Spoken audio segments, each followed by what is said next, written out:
Michelle, did you remember the package of gifts? I did. Very good. Yes, I did. No, you got to go, yes, I did. Yes, I did. It's like, did you hide the $25,000 check? Yes, I did. Yes, I did. That was Emil Oturi, by the way. I love that damn show. I was like a little kid. Or, you know what? I think they even ran it when I was maybe like 10 or 12. Do you remember the new treasure hunt? You remember all the boxes? There were like 50 boxes, like big gift boxes up on a stage, and the contestant fester had to go up on the stage. Michelle, you saw me watch it a couple of times, like on YouTube, right? I don't think so. This doesn't sound familiar at all. Jeff Edwards, famous old game show host. He was like one of those L.A. radio guys that then made the transition from like L.A. radio to being a game show host, and numerous folks did that, like Gary Owens. But the new Treasure Hunt, I love that freaking show. And you pick the box, and then he was all cagey. He'd look in the box and peek, and sometimes it'd be a massive prize, and sometimes it'd be like a clunker. Then they had the funniest clunker music. It was like, boom, wow. I wish I could find that freaking music in the clear. I've been looking for decades, and I can't seem to find the new Treasure Hunt clunker music in the clear. You can find it like on YouTube, old episodes, but they're talking over the crap. It's like, shut up, I need the music. Shut up. Anyway. I vaguely recall this show. Yeah. And this guy, do you have it? All right, hold on, go back. Go start at the beginning. Start that from the beginning and play it. Go ahead. This is from 1974. And are you unmuted? Here we go. Here it is. Here's the intro. Ladies and gentlemen, this bonded security agent has just placed a certified check for $25,000 in one of these 30 surprise packages. Tonight, someone may win any one of our fabulous prizes for that grand prize of $25,000 on The New Treasure Hunt. From Hollywood, it's The New Treasure Hunt. And here's the host and star of our show, Jeff Edwards. Oh, good job finding it. But then every show, Jeff comes down with a host of attractive ladies that are the... listen, then he asks the bonded security agent if he hid the check. So listen, here we go. Thank you, and welcome to the New Treasure Hunt, the television program with more prizes and more cash than any other show in the world. And tonight, the combined total of cash awards and merchandise is over $200,000. Wow. We've pre-selected 10 members of our audience to go on game one. We're about to narrow that 10 down to 3, and one of those 3 is going to go on a treasure hunt. Okay, well, the 10 people for game one, hold up your boxes. Hold on, well, he always asks Emil O'Toole if he hid the check for $25,000. Stand up. Ready? You open your boxes. Good Hold luck. on, you might get to it. All right, he better get to it. I thought every single show he asked Emil O'Toole, did you hide the check for $25,000? And he goes, yes, I did. That's why I'm playing this damn thing. I can watch the whole thing. Oh, man, I love this show, man. I love the new Treasure Hunt. They ought to bring this back. All right, come on. Come on. Maybe they did it later in the run of the show. As you 3 know, there's a surprise in one of these many treasure boxes, and one of you who gets that surprise is going to try to find television's richest treasure. You have number 1. I can see it there. Which box do you want? I'll bring it to you. And then they open the box, and the one where the flower pops up, they're the ones that get to select one of the big 30 boxes. Okay, I'll bring it to you. That is yours. Who has number 2? All right, hold on. How can they not ask Emil O'Toole if he hid the check for $25,000? I mean, maybe when they start picking big boxes, he just verifies. He's a bonded security agent, Fester. Number 3. And now we're going to discover who goes on that treasure hunt for $25,000 right after this message. Oh, come on. All right, take a commercial. Now we got a message. Come on. All right, now they're coming back from the break here. All right, here we're back. Now, whoever gets that surprise is going to go on a treasure hunt for $25,000. I'm going to open the hooks here on the boxes, and now I want you to get ready. Get ready. Ready. Over here. This. There ready? you go. Open the boxes. Open your boxes. Here we go. There it is. And the lady on the end, the big like clown popped up or whatever. And she picks first. Now she gets to, all the others get to leave, and she gets to now go up and select one of the 30 boxes to see what's inside. All right, come on. You're our lucky lady. How you doing? Oh, fantastic. I can't believe it. I can't believe it. What's your name? Marie Harris. Your first name is what? Marie. Murray. How you doing, Murray? All right, come on. Oh, Maria. Okay. Maria. Didn't look like a Murray. Well, Maria? Maybe he asks now if Emil O'Toole hid the check. you're going to choose a package and bring it down here, and that package could represent anything from a jackpot in prizes to a real clunk, Maria, or a clunk. It could be $25,000 in cash. Now, before you make your choice, we're going to show you some of the surprises hidden amongst those 30 packages. For example, you could win this. It's a sporty Porsche 914. Oh, my God. Holy crap. One of the finest Porsche Audi dealers in the United States. Beverly Hills Porsche Audi, Beverly Hills, California. Wow. This magnificent little car, plus one special treasure hunt added surprise, brings the total. I love this show. They ought to bring this back. $8,424. A Porsche, including a special surprise for $8,400 in value. Is it a used Porsche? No. One of those packages contains this. All right, you got to fast forward. Open the sesame. All right, fast forward and see if he asks Emil Oturi. All right, keep going. Oh, hang on, go back. There's great trips up there, and there's some real clunks up there, Maria. But also, someplace up there in one of those packages, Okay, here it is. there's a big fat check for $25,000. I hope you find it. Good luck. They don't ask. No! They don't ask. It must have been later in the show. Oh, maybe they revamped it. Son of a... All right, see if you can find the later episode. Oh. Man, how do I go on? How do I go on without Emil Oturi saying, yes, I did? Yes, sir. Oh, well, maybe, you know what? Well, let's find it during the break. No. Let's take the airtime. Let's do it live. Do it. We'll do it live. We'll do it live. Effing do it live. All right. So, Michelle, going back to what you were saying. You brought the gifts. Yes, I did. Yes, I did. Yes, I did. No, that's yes, I did. All right. And then you got to type in new treasure hunt or whatever. Let me see what comes up. Nothing. Your typing is so bad, it couldn't even guess what you were typing. Nothing came up. How do you spell Emil Oturi? Emil Oturi. Yeah. I think you're pretty close, actually. Yeah, okay, but so- type in new treasure hunt. New treasure. That's new Reezer Listen, hunt. the AI knows what I mean. All right. Oh man, that's old. That's like the. Keep going. Keep going. Listen, let's just find it during the freaking break. How about that? I really like. Anyway, I so like this. Michelle, I didn't even get to the mystery trucks. I need to bring up the mystery trucks, folks. We've got the mystery trucks problem here on the MJ Morning Show. Mystery truck. Mystery trucks. Yeah, this is bothering me. So I'll bring up my mystery trucks issue in just a minute. But the good news is yesterday, our first show back from our vacation and the MJ family trip to Japan, Michelle forgot the gift bag, which contains gifts for you, Fester, and Allison and the kids, and even a gift for Andrew and Andrew's girlfriend, His lady. fiance, common law. I don't know what the heck's going on over there. Are you guys? Hey, Andrew, you guys getting married anytime soon, or what's the story over there? Are you guys? How long you been dating Lori? How long's that been? I've known her since. Don't say kindergarten. I'm sorry, about 89. Okay. He's known her for a long Oh time. my God, are you guys? I mean, more recently they've been doing the Gumby Pokey, if you know what I mean. hold on. Oh, Are you guys? Fester. Yeah, you know. Are you engaged? No, Will you ever get engaged? I don't have an answer for that right now. Okay. Don't put him on the spot like that. Why not? That's not nice. Why not? I mean, no, that's actually the only nice thing we could say. All right. When are you going to pop the question? Andrew? Anyway, Let's so turn the show to you. Michelle brought the gift bag, so we'll do a gift presentation.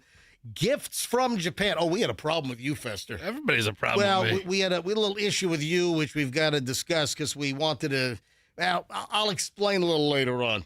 All right, we're just getting rolling here, folks. And hey, during the break, you got to find Emil Oturi saying, "Yes, I did." Did you hide the check for $25,000? Yes, I did. You got to find it, Okay. or else I'm gonna have to shut the show down. I can't go on. It's even a miracle that I'm even going to be able to carry to the second segment Yeah. because I'm so distraught. Laser focus. Yeah, I'm laser focused and slightly OCD. All right, 6:10, rolling up on 6:11 MJ Morning Show. Packed today. The mystery truck problem. Hey, if you happen to be St. Pete Police, if any St. Pete police officers are listening right now, I've got to bring the two mystery trucks to your attention. Oh, and the regular audience as well. If you want to do some detective work, hey, have at it. All right, the mystery truck and hopefully Emil Oturi, the bonded security agent, next. On the MJ Morning Show on Q105, 104.7 FM, back in minutes. No issues to report at the moment.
One at the MJ Morning Show, MJ, Fester, Michelle, and we found the audio. My mistake, my bad. I admit I did not remember properly. The bonded security agent Emilio Turi on the game show The New Treasure Hunt. He certified that he hid the check for $25,000 if nobody won it at the end of the show. Oh, yeah. Yeah, so that's what we were scrambling to find, and we found the audio. Here it is. Nose Tooth, will you please verify the fact that you did hide the check for $35,000? Yes, I did. No, this is the wrong. Oh, that's $35,000. Maybe they raised the amount. They did, yeah. So once let me play it again. Yeah, because originally it was $25,000. I guess after a number of years they raised it to a check for $35,000. All right, so hold on. Here it is again. Let's roll it. Well, listen, Nose Tooth, will you please verify the fact that you did hide the check for $35,000? Yes, I did. All right, that's what. There was another one. You actually closed out the wrong one. Did I really? Yeah, you did. You closed out the wrong one. Oh. But still, you heard him say. Yes, I did. Yes, I did. Yes, I think Fester's doing a better job at it. Yes, I did. Yeah, that's all you need right there. So this goes back to the opening of the show. Michelle, did you remember to bring the bag of Japan gifts for the crew today? Yes, I did. See, that's all that for that. No length is too far to go for a joke. No, it's not. No length. Oh, man. All right. And then we have the mystery trucks. It's not one, it's two. Did I mention both? When I say mystery trucks, Fester, do you have any idea what I'm talking about? No. Mystery truck. Is it like a box truck? Mystery. Like a delivery truck? Mystery truck. Like a delivery truck with no markings on it? No. There are two pickup trucks that are like seemingly abandoned. I know of one. You pointed one out to me before the commercial break. Before the vacation break.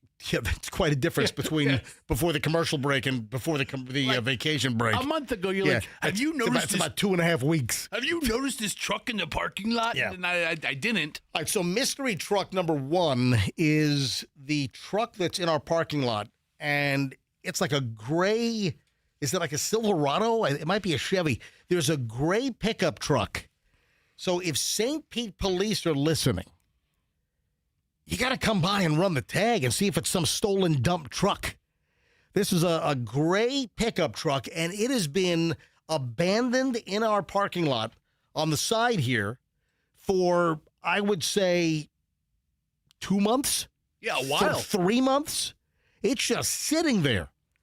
It's backed in. Also, is it backed in to hide the license plate? That's the question. That's a thing, Michelle. Right. Is, you kind of hide the license plate. So if you've got some fugitives or you got some folks that are wanted, a lot of times they'll go to like seedy motels to stay. Yeah. And they'll back the car in so you can't see the license plate. That's a bad guy little trick.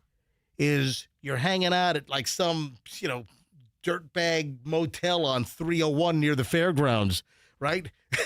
Right near the Waffle House. It's a good place. And you back the vehicle in so the cops can't see the license plate when you're kind of cruising along looking for the dirt bags, right?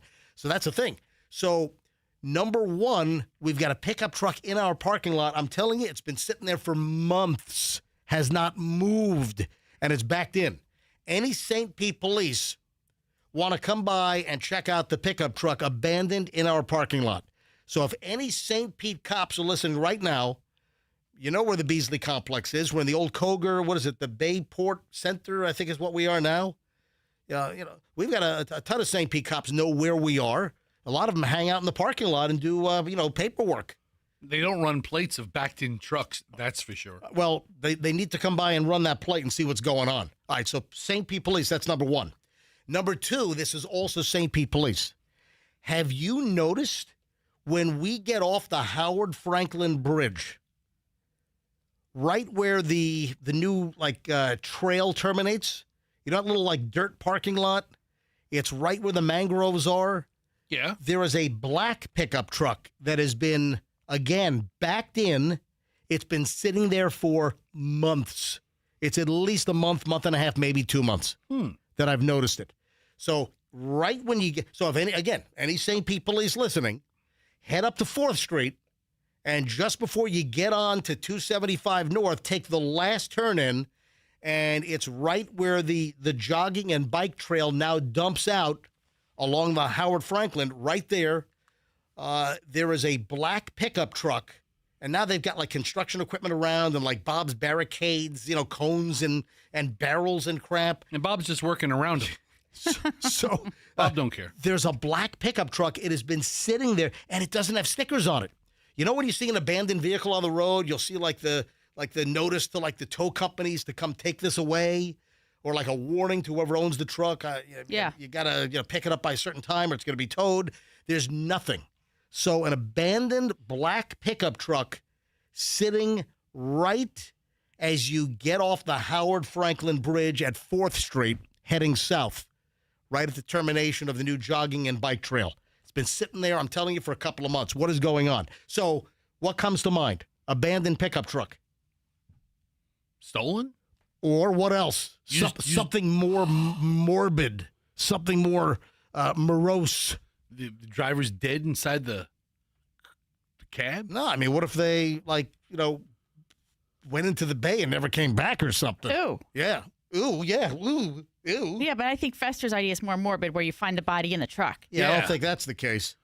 But again, 2 mystery abandoned trucks that are bugging the crap out of me.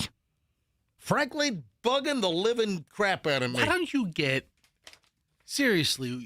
you dial back this radio thing a little bit? Dial back the radio thing. And why don't you get like your private investigator's license or something? Is that a real license in the state of Florida? That's Why what he needs to do. I think I think there's something that you have to get to certify your state certified private investigator. MJPI. MJP, exactly. That's like a TV show too. Oh my God, I would watch that show. MJPI. Dun dun dun. Today the case of the 2 mystery trucks. Mystery truck. Mystery. The first episode of MJPI. Hunting down the details on the mystery trucks. And you're trying to be all serious, and you have like this bumbling fat guy that messes something up every episode. Oh, yeah. Yeah. You like screw something up, like you contaminate the crime scene. Like every episode, you contaminate the crime scene. I'm not talking about myself. Maybe you pee or poop, or maybe you touch fingerprints or something. Or I have the poop hand. Yeah. There's a poop smudge here. Who did this? Oh, that was me, boss. Hey, if any St. Pete cops are listening right now, swing by our parking lot.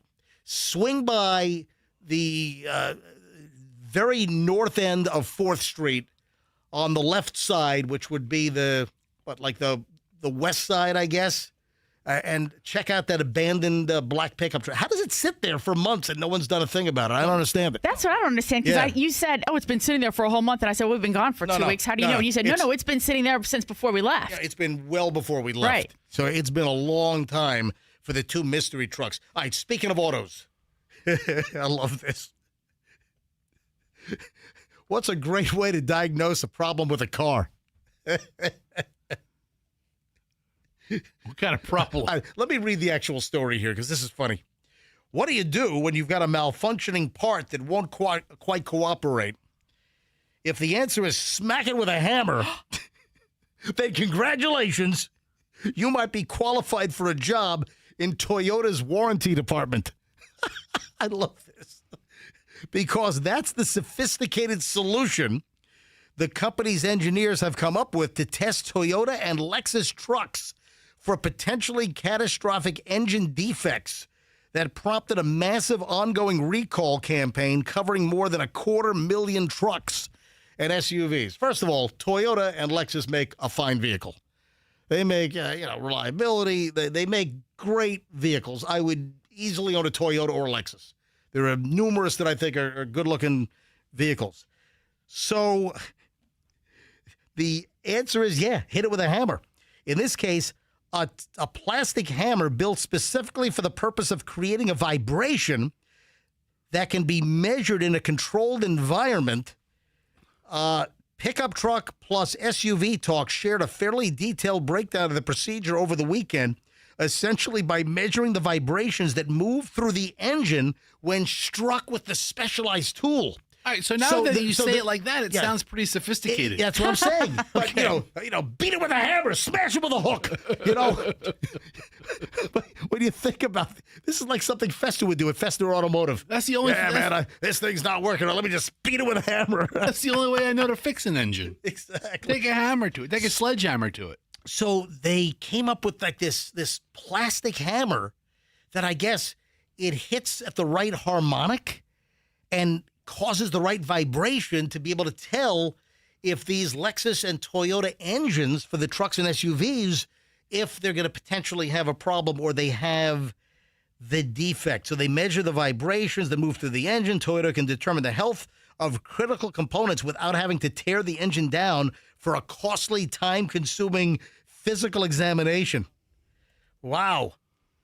I mean, it actually makes a lot of sense, right? To diagnose a problem before you tear an engine apart to see if it even has it? Oh, absolutely. Hey, do you know what the mechanics say in the Toyota and Lexus service departments before they use the hammer? What? Stop. Hammer time. That's what they say, right? Stop. Hammer time. That's it. They beat it with a hammer. That'd be a great name. Beat it with a hammer automotive. Is there a hammer Toyota somewhere? I don't know. Hammer time. At Hammer Toyota. I just thought it was funny. The mechanic, they've come up with a sophisticated method to beat the engine with a hammer to tell if the engine has a defect or not. All right, so there's a Hamer Toyota. Yeah, it's one M. Okay. Yeah, it's got to be Hamer because there's only one M. And then where's Hamer Toyota? In Los Angeles. Los Angeles, California. That's where it is. Oh, man. All right. Guess what's next? Early morons in the news? It is. Hey, Andrew, do me a favor. Keep your eyes out in the parking lot and see if a St. Pete police cruiser comes by. Yeah. You'll see the lights. Spend the whole commercial break looking out the window, Andrew. Yeah. Any St. Pete cops, are you available to check out the two mystery abandoned trucks that are driving me crazy? Any St. Pete cops, would you like to call in? 800-990-1047, 800-990-1047. And yes, Fester, you're correct. The morons in the news next here on 104.7 FM, Q105 MJ Morning Show.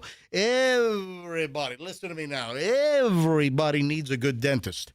And I'm going to tell you right now, both Fester and I can attest that great dentist sits at one of the numerous Kova dental centers that are popping up around the Tampa Bay area. Now, let me tell you right now, the guy that started Kova Dental, K-O-V-A, the guy that started Kova Dental is Dr. Childers. We've known him for 25 years. He did Mangled Mouth promotions. He did hundreds of thousands of dollars worth of free dental work for contest winners. He's amazing.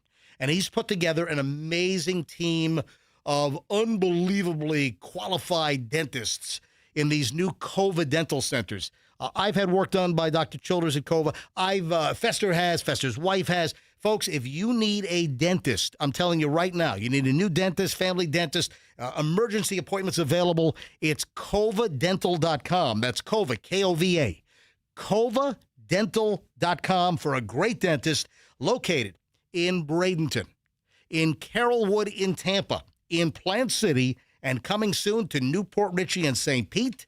Kova, K-O-V-A, dental.com, and tell them that MJ sent you.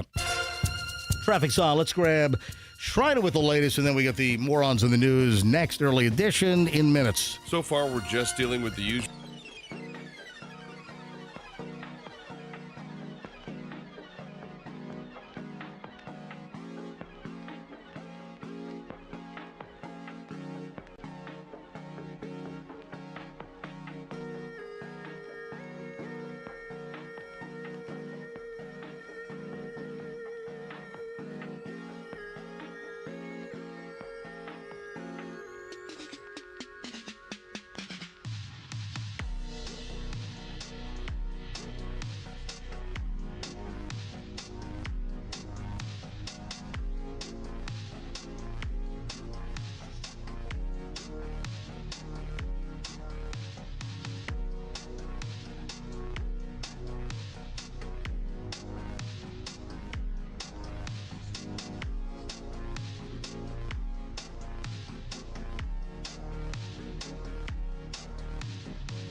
Here we go. Listen to this. Walmart worker tells his armed friends to take out a shopper who looked at him the wrong way.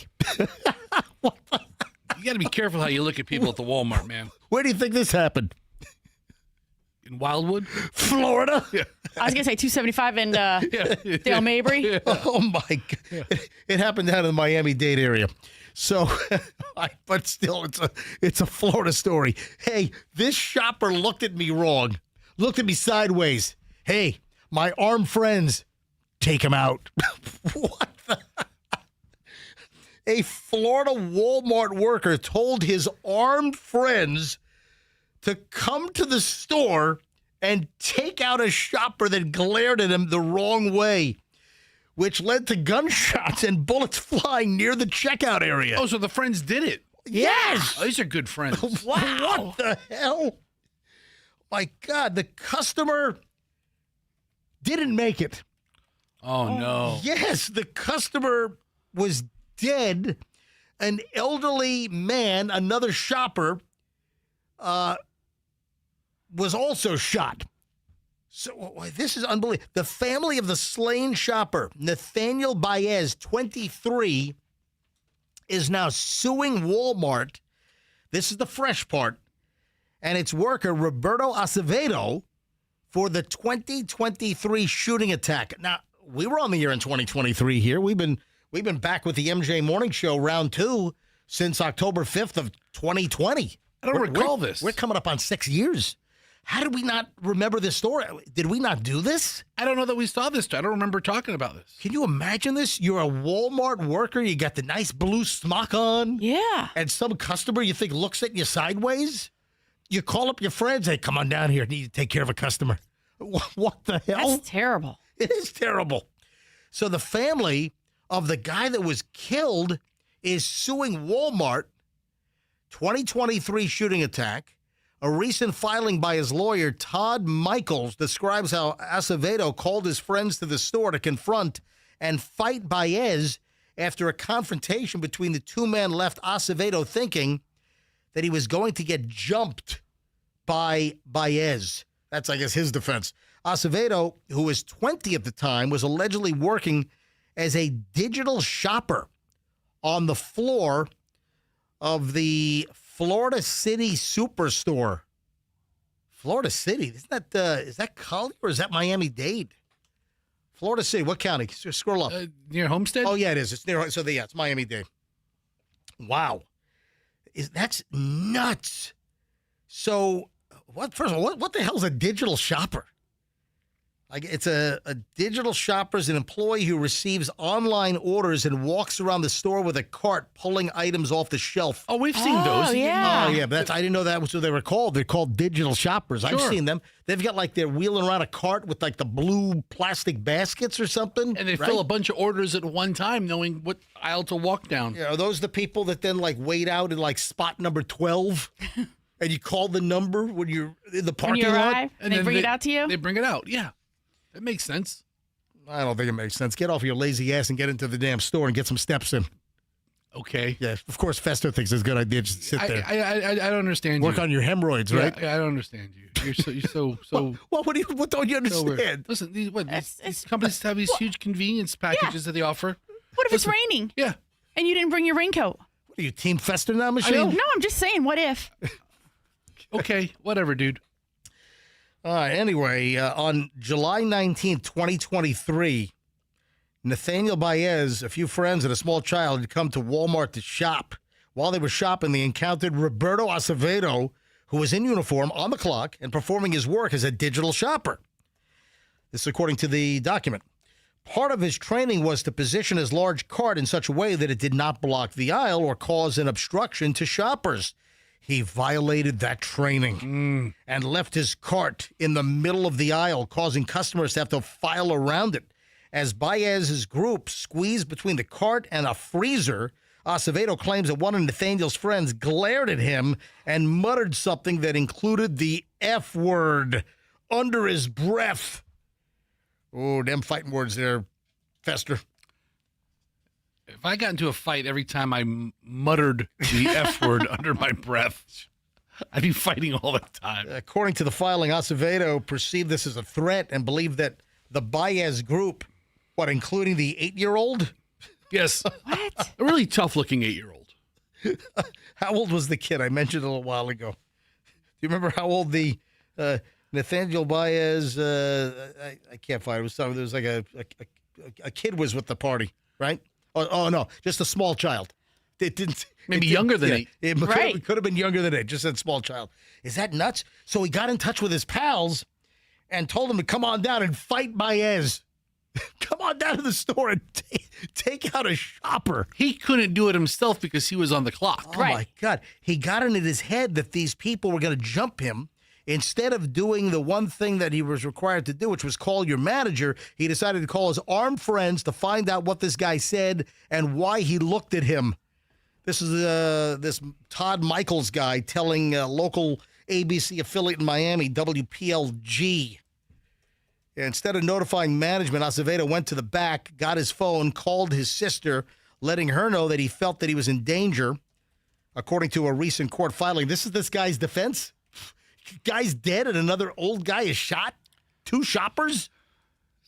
This is gonna I don't think this is going to be a really good defense for them. It's a quick trial. Yeah, this is.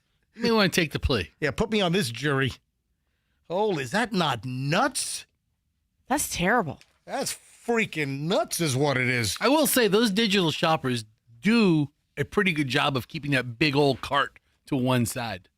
I've been in many an aisle Yeah. with the digital shoppers because they have like 6 or 8 orders at one time. Oh, is that right? And they walk a couple more feet and they see which bin needs what product off what section. It's very digital. I mean, they're digital shoppers. Right. But, they go off like a tablet or a phone or something. So the friends came down, words were exchanged, punches flew, according to Baez's family, which led to one of the guys taking out a gun, opening fire, killing Baez and injuring a nearby elderly shopper. What the hell?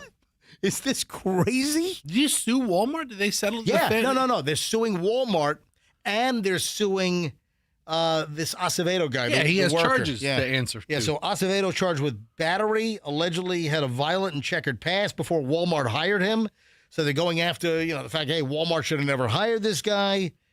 I mean, what a nutty story. Yeah, the lawsuit argues that Walmart ultimately bears responsibility for what happened because Acevedo was on the clock and the store owed a duty to its customers, invitees, and the public to maintain its premises in a condition reasonably safe for use by customers, invitees, and the public. Wow. Yeah, so the guy that pulled out the gun, the guy's name is Lestin, Lestin, the friend of the Walmart employee. He faces a second-degree murder charge. And the other dude, the other friend, is named Hodge. And by the way, that's Hodge, not Haj. Oh. Yeah, because you got two kinds of Hodges, So who has the Leston charges? What? Who has the lesser? Whose charges? lesser? Who's lesser? Leston has the more impressive charges. Yeah, second-degree murder on his tab there. Holy crap. I mean, how did we miss that story? That's insane. Oh, did you see at TPA someone tried to sneak a knife in a hollowed-out book through TSA? No way. Yeah. Come on, you really think you can get away with this? A TSA officer, the big question is, will private TSA security, which is supposed to go into effect when Tampa International, they do away with actual federal TSA agents next May, will they find the knife hidden in the book? That is the question. Yeah, so a TSA officer at Tampa International noticed something unusual Tuesday after a passenger attempted to smuggle a knife by hiding it inside the carved-out book. Yeah, this was last week. TSA officer, while we were on vacation, TSA officer Aaron Sanchez said he was operating the X-ray machine when he noticed an unusual appearance on the screen. Called the property search officer, David Levy, for assistance. The two looked at the image and found the book in the passenger's carry-on. And they even provided an X-ray screenshot of the freaking knife. You know the old trick. You find a book and you carve out all the pages and you make a spot to hide money or whatever. They had a knife in this damn thing. Do you have any secret books like that? You know what? I had one. Yeah. My uncle carved out like some textbook from school from like the 1960s. And my brother snaked it. So Drew, my brother's got the book. I want that. I had that book for years, and my brother stole it. It was my book. You know you could just buy them now, right? It's my book. Oh, jeez. Okay. Sentimental value, Michelle. Oh, okay. They have to use the glue on all the pages so it doesn't open up. You have to make it only the cover open. Yeah. Again, you could just buy them now like that. Yeah, they noted that when the image appeared, they saw it was an unobstructed view of a small fixed blade knife. After manipulating the image further, it appeared the knife was inside a rectangular-shaped container. Opened the book, made the discovery. TSA agents confronted the passenger, who played it off like it was normal, claiming to take the chiseled-out book everywhere. You can't bring a knife in a secret chiseled-out book on an airplane, you dummy. It's my concealed carry. I act like I'm going to the library. Anyway, I got a knife on me. Good job with the TSA agents. All right, 6:55, morons in the news on the MJ Morning Show. When we get back, the 7 o'clock hour is on Q105, 104.7 FM. Everybody that owns a home or a business or a business, you need a great roofer. So that roofing company, that amazing roofing company that I've now used twice inside of 22 years, is Hendrick Roofing. Let me roll a couple of scenarios by you. Your roof is old and busted. You need a new roof. Maybe it's a metal roof, or maybe you want to go to a metal roof. They have their own internal metal shop. They make amazing metal roofing if you want to go metal. If you need, the regular standard asphalt shingle roof, they got you covered. You need a clay tile roof like they just put on my house, they got you covered. The underlayments, if it's time for a new roof or you're getting close, the underlayments have gotten so good. They've got a rubber membrane system now instead of like the paper they used to put down and then hot mop it with asphalt. No, those days are done. Hendrick Roofing, they are amazing. They just did a roof on my house. It was a couple of months ago. Incredible. If you're a business owner, they do commercial roofing. They have a whole commercial division. Any roofing issue, it's hendrickroofing.com. Pinellas County based. They do the whole area. They've been around for over 60 years. Hendrick, Hendrick, hendrickroofing.com. Tell the team over there that MJ sent you. Two College Brothers is the moving company you want so you don't get wambookied, you don't get scammed, you don't have a big freaking problem. Because there are moving companies out there, folks, they will run you sideways. They'll rip you off. They'll kick you in the groin, essentially. You need to find a moving company that will give you a great quote and stick with that number, not try to make it a moving obstacle course game, a moving the number we need more money for this move. Midway through. That's a tactic, man. Or not unloading the truck at the end of the move. Oh, no, we need more money before we unload your stuff on the other end. Not going to happen. Two College Brothers will give you a firm binding quote, and they're going to do it right. Everything is blanket wrapped as far as the furniture goes, the box, everything handled like it's their very own. Highly trained, highly background checked, and also your storage headquarters. TwoCollegeBrothers.com has a brand new, massive climate-controlled warehouse. Check them for storage prices a lot cheaper than the regular storage places. It's TwoCollegeBrothers.com. You got to have the brothers. Two College Brothers. TwoCollegeBrothers.com, the smartest move you'll ever make, and tell them that MJ sent you. Let's talk about IDC. International Diamond Center. You know it's hot outside, folks. Well, guess what? The coolest thing imaginable is going on right now inside International Diamond Center. It's cool because, first of all, the air conditioning works. That's number one, Fester. AC's working in there. Works real good. Yeah. But what's really cool is the great values, the great, amazing deals that you can get on quality, high-end jewelry, highest quality, best prices. But it's also the Summer of Romance event. You'll get a free romantic getaway with the purchase of your jewelry. This is not a gimmick. This is the real deal. Just spend $3,500 at IDC. Any piece of jewelry, you'll get a 3-day, 2-night romantic hotel getaway, plus a $100 Visa gift card, and you can choose from like a dozen dreamy city getaways. Spend $5,000, sail away on a 3 or 4 night luxury cruise for two, go all the way to a $10,000 spend, enjoy a 5-day, 4-night stay in an upscale tropical all-inclusive resort in one of 4 breathtaking countries. Great deal, great jewelry, and you get these trips. It's really incredible. Hurry, ends at the end of the month. Hurry, quickly, IDC. It's International Diamond Center, Tampa, Clearwater, Lakeland, and Sarasota, and tell them that MJ sent you. Traffic's on, 7 o'clock hour, MJ Morning Show next. So far.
going to be the haunted segment. Ooh. Oh, wait a minute. I need some ghosty reverb. Ooh. You know, 'tis the season, man. I went to Target, I think on Sunday. Oh, you're going to bring what? Halloween crap is already out? All this Halloween stuff. The guy was unpacking it. I was there. Hold on, my whole haunted segment here, or the haunted element inside the first segment of the 7 o'clock hour has nothing to do with Halloween. Oh, well, I take it all back. Nothing. Yeah, I mean, don't confuse the issue here. What, you thought I was headed down the Halloween aisle? I don't know where you were headed. I'm just saying that I've got a haunted item coming. Yeah, because nothing's scarier than the middle of August. I've got a haunted item coming up. 2.5 months before Halloween, we have all this already ghoulish crap to look at for the skeletons. I was at Sam's Club. They have this new 14-foot skeleton that just shrieks at you. Dude, the Home Depot's had this 14-foot skeleton for 5 years. Yeah, but every year they have new ones. Right. It's not the same skeleton. I mean, that one skeleton that doesn't move, that's the same skeleton for the last couple of years. Oh, you're saying now they have a motion-activated skeleton that shrieks at you? There's more What does it do? That's exactly what scares the crap out of you. There's more animatronics now in your front yard. Right. With all these Halloween crap. Are you going to say more? No, I was. Crap is the inflection on your word meant that crap. You were continuing your sentence. I put a period there. No, there was no period there. Crap is the end of a sentence. No, you left with an uptick, an upswing. You left thinking that you had more to say, not terminating the sentence. Well, sometimes I end in an upswing, and then you pick it right up, and it sounds seamless. I'm waiting for you to continue the story like there's some payoff here. Well, that's the mystery. Okay, whatever. That's the ghoulishness. Michelle? Yeah. Melissa Marie, a listener, has sent something for you. Oh, okay. Yeah. This is via direct message on my Instagram. Folks, my Instagram DMs are open. There are multiple ways to contact me. Number one, send me a DM on Instagram, Certified MJ Radio. That's Certified MJ Radio. The other way to contact me, I prefer this actually because sometimes the DMs get a little buried because I get so many. Email, which I get a lot of email as well, but it's just, you're more inclined to go through the email.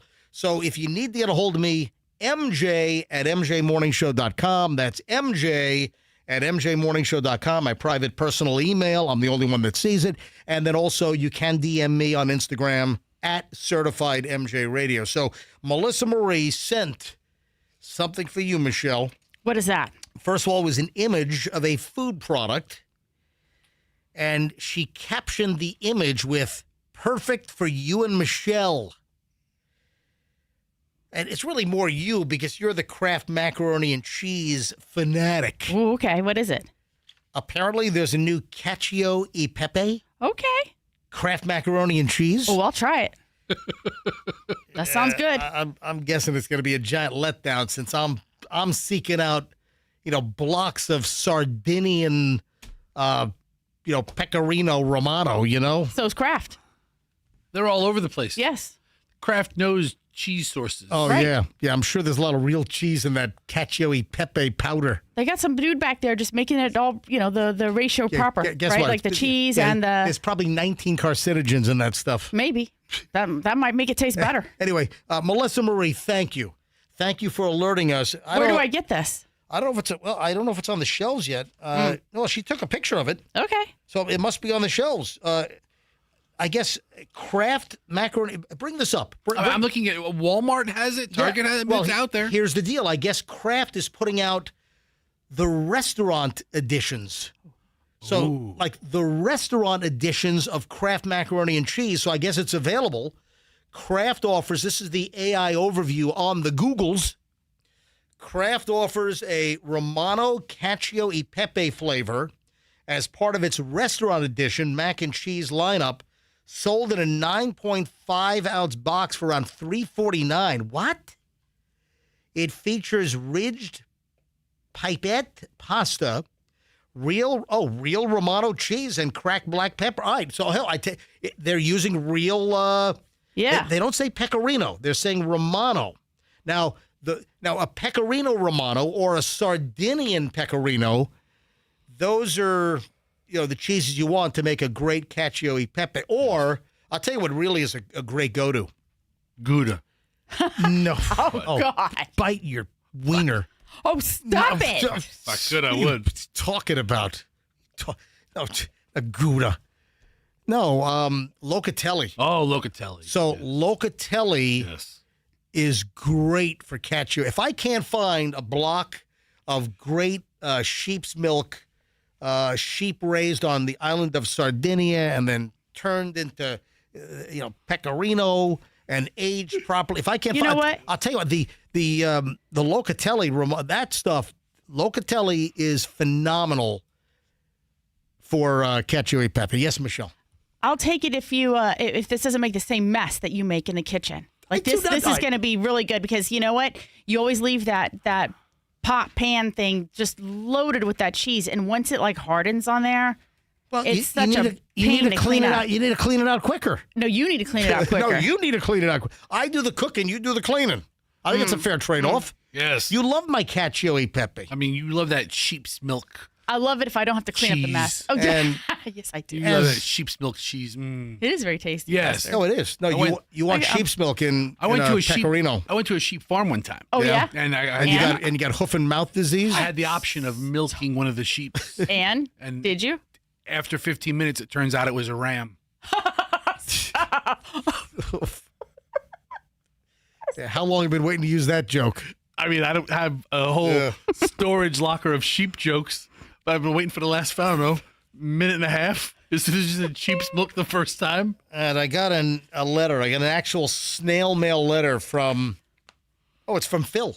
Oh, from Phil. Phil, the comic book grader, out in where does he live? Arcadia? Like Arcadia. Yeah, Arcadia. So Phil Dispenza is a longtime MJ Morning Show listener, and you know what Phil does for a living? Seriously, he is a comic book grader. He grades the quality of collectible comic books. They scale and grade and that affects the value on comic books. And he looks at them and he assesses what quality, what condition they're in. So Phil's a longtime listener, and he said, be on the lookout. He sent me an email. Hey, I think it might have arrived while you were on vacation. Look for a letter I sent. It's a surprise. All right, so I've got a letter addressed to MJ Morning Show, attention me, here in St. Pete at the Q105 studios. And I'm going to open it up. Oh, on the back, it says, oh, look at this. On the very back, it says MJ, so you can relive your childhood. Phil. Oh. All right, they feel like cards. Oh, I've got a guess. Okay. I've got a guess. I think I know what's going to be in here. All right, should I just open it up or should I make the guess and see if I'm right, Fester? Make the guess first. Yeah, you guess. Well, that's what I'm saying. Yeah, you should guess. I guess? Yes, All right. we're saying yes, you should guess. They feel like trading cards, like a baseball card size. I have a guess. Now, I've talked in the past about the miserable bastard babysitter that we had in Nanuet in 1974 who got angry at my brother and me and chucked my baseball card collection. I had like a whole shoebox filled with 1974 Topps baseball cards, and the babysitter got pissed at us while our parents were out on a Saturday night, and the babysitter threw my baseball cards onto the freshly asphalted driveway, and I had like skid marks over half of my baseball cards. I mean, to this day, I am still livid. I would like to put out a hit on that babysitter We whack them. if they're still alive. Hey, I'm gonna call my brother. Hey, a minute. Do I have to dial a 1? I don't know. Yeah, I don't know. Hang on. Let me shut this off. I don't even know if I have to dial a 1 here. How do I close this out? I have no idea. I got it. I hit the wrong thing there. All right, hang on. Let me call my brother. It's really a complicated phone system. It really is. So I'm supposed to be able to dial on the console, but that never seemed to work out. No. Hey, listen. Hi, if you record your name and reason for calling, I'll see if this person is available. What the hell? Your brother has a screener like that? Hey, hello, Drew. It's your brother. Pick up the freaking phone. What is going on here? You never had a screener on your phone. Yeah, Drew, what are you doing? Pick up the phone. I got a quiz. I got a test for you. Yeah, Drew. Come on, pick up the phone, Drew. Drew. Hello. What the hell's this little screaming crap he's got now? Thanks. Please stay on the line. He gets to hear that whole message? Oh my gosh, that's yeah. Oh, I think you're supposed to stop talking. Just say, "Hey, it's your brother." Hello. Oh, hey. Hey. Tell me about the miserable bastard babysitter that we had in 1974. Are you talking about the one who took the Scooby-Doo lunchbox and threw all our baseball cards all over the driveway? That is correct. Wow.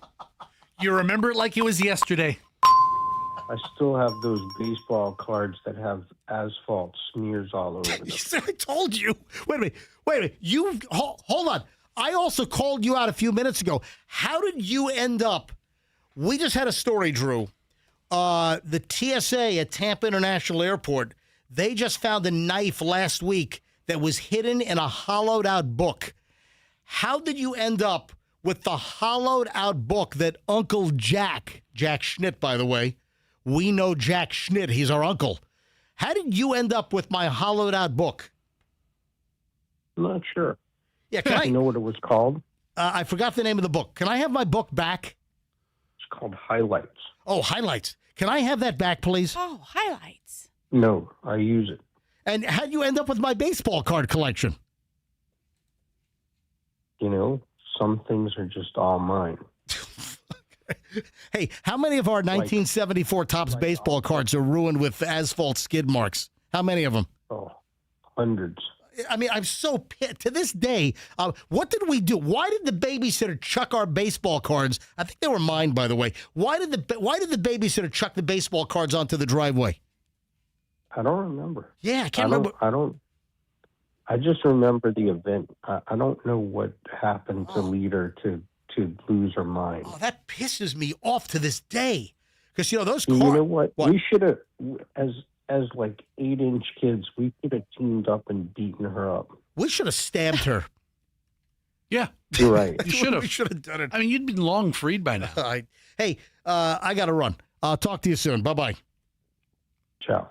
All right. See, look, without any prompting whatsoever, all I had to say was miserable bastard babysitter, and he knew right away. 1974, she chucked our baseball cards out of the driveway. Anyway, it feels like baseball cards inside this letter. However, I'm going to go in a different direction. My guess is there are wacky packages in here. Really? Oh. Do you remember the fake products? Yes. Remember the stickers? Yes. I don't know. My guess is wacky packs. I don't know. I used to get them from the Hood ice cream man that cruised the neighborhood just before sunset in the summertime. And, you know, I love those wacky packages with the fake products. But I'm going to open up the letter. I could be wrong. That's just my guess. Because Phil wrote on the letter that he sent, MJ, so you can relive your childhood. Here we go. Opening up the. Oh no! It is a baseball card. Oh man!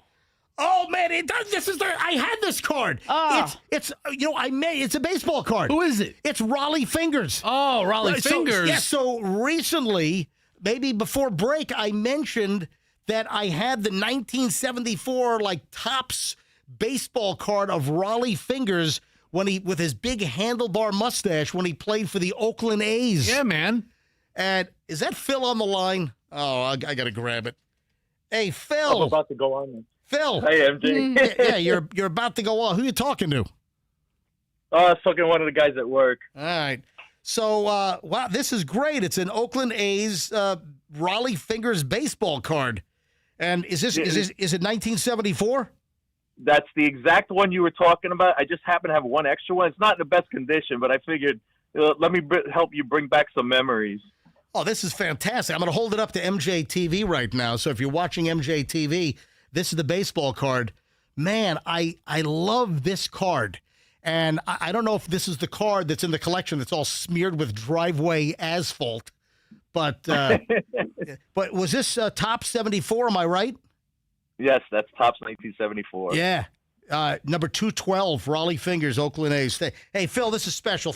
Hey, can you get your hands on some of the old original 1970s wacky packages? They're a little I mean, I could, but some of them are costly.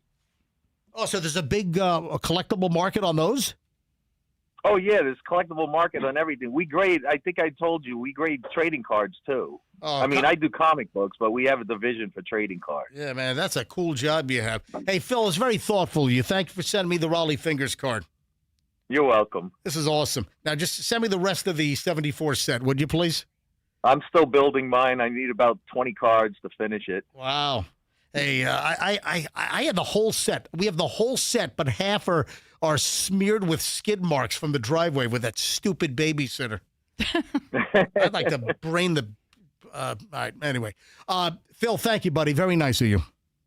All right. Have a good day. All right. That was sweet. That was a very, very sweet. That was a nice move. Very Thank you. thoughtful, Yeah. Phil. Thank you, Phil, the listener. So thoughtful. From out in Arcadia. We have the most thoughtful listeners. We do. Very, very thoughtful listeners. Folks, when we return in minutes, we start over an hour and 20 minutes of nonstop MJ. Nobody else does this. Over an hour and 20 minutes of nonstop MJ starts next, including something I did not bring up on yesterday's show.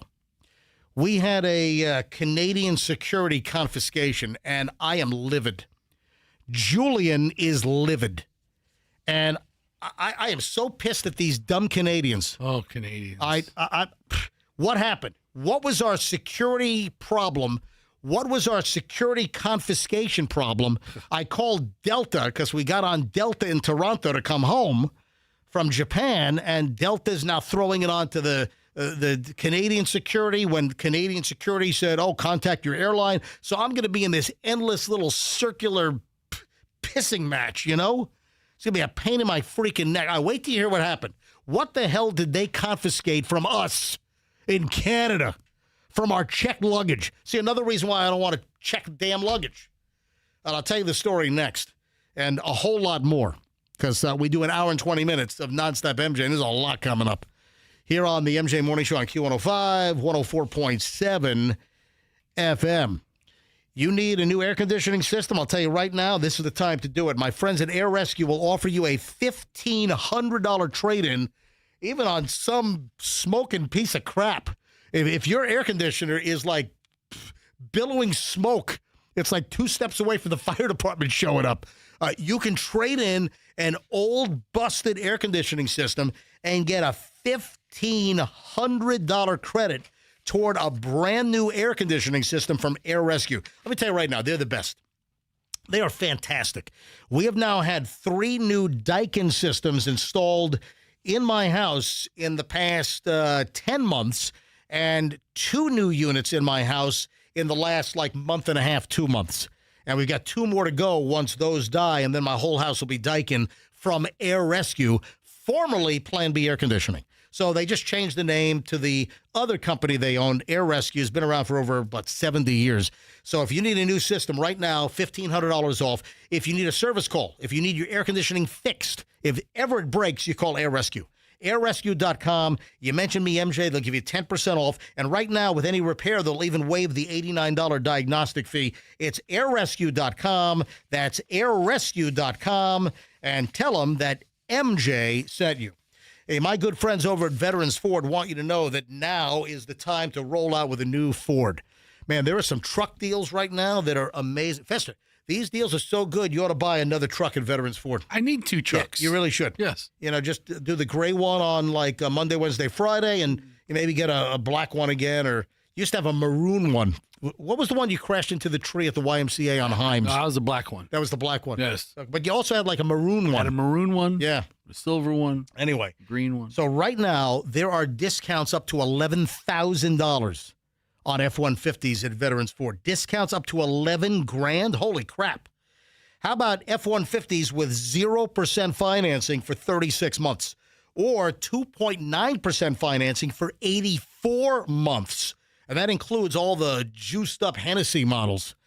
Yeah, hurry, folks. These amazing finance deals are going to run out at the end of the month. Hurry, Veterans Ford, Linebaugh, and the Veterans Expressway.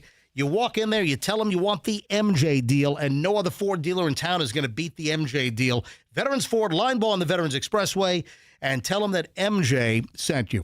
Your back might be jacked because some clod, some total dingleberry rear-ended you. What was that look, Michelle? You just did. Oh. Yeah, I'm just listening to your dramatic delivery. Well, there. you just had a taken aback look when I said clods and dingleberries. Yeah, dingleberries. Yeah, you know what a dingleberry is. I know what it is. I'm surprised you're using that word. All right. So if somebody crashes into you, you're sitting at a red light, and some car just barrels into you, rear ends you, shoves you into the car in front of you, and all because what? They're on their phone. They're on the TikTok. They're putting on makeup. They're eating breakfast. Who knows? If a negligent driver barrels into you and busts you up, you deserve to recover. And that's why you call the Kemp Law Group. Accident or fall, you call Kemp Law. KempLaw.com, local company, amazing team of attorneys headed up by Stacey Kemp. Accident or fall, you call Kemp Law, KempLaw.com, and tell them MJ sent you.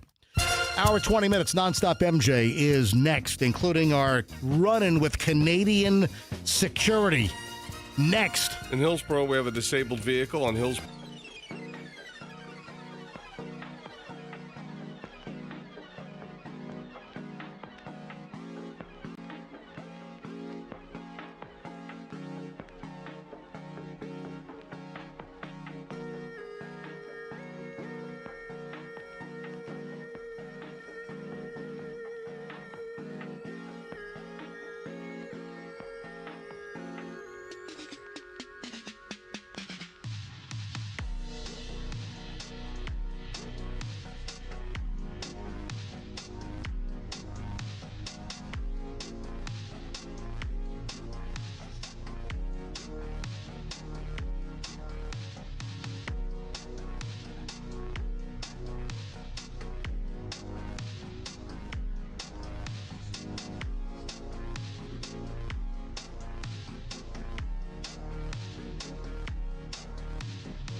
right now that if the Canadians, if those idiot Canadian TSA, by the way, they're not called the TSA, they're called the, I don't know, Michelle, can you look up the name of, actually, you emailed me the name of them.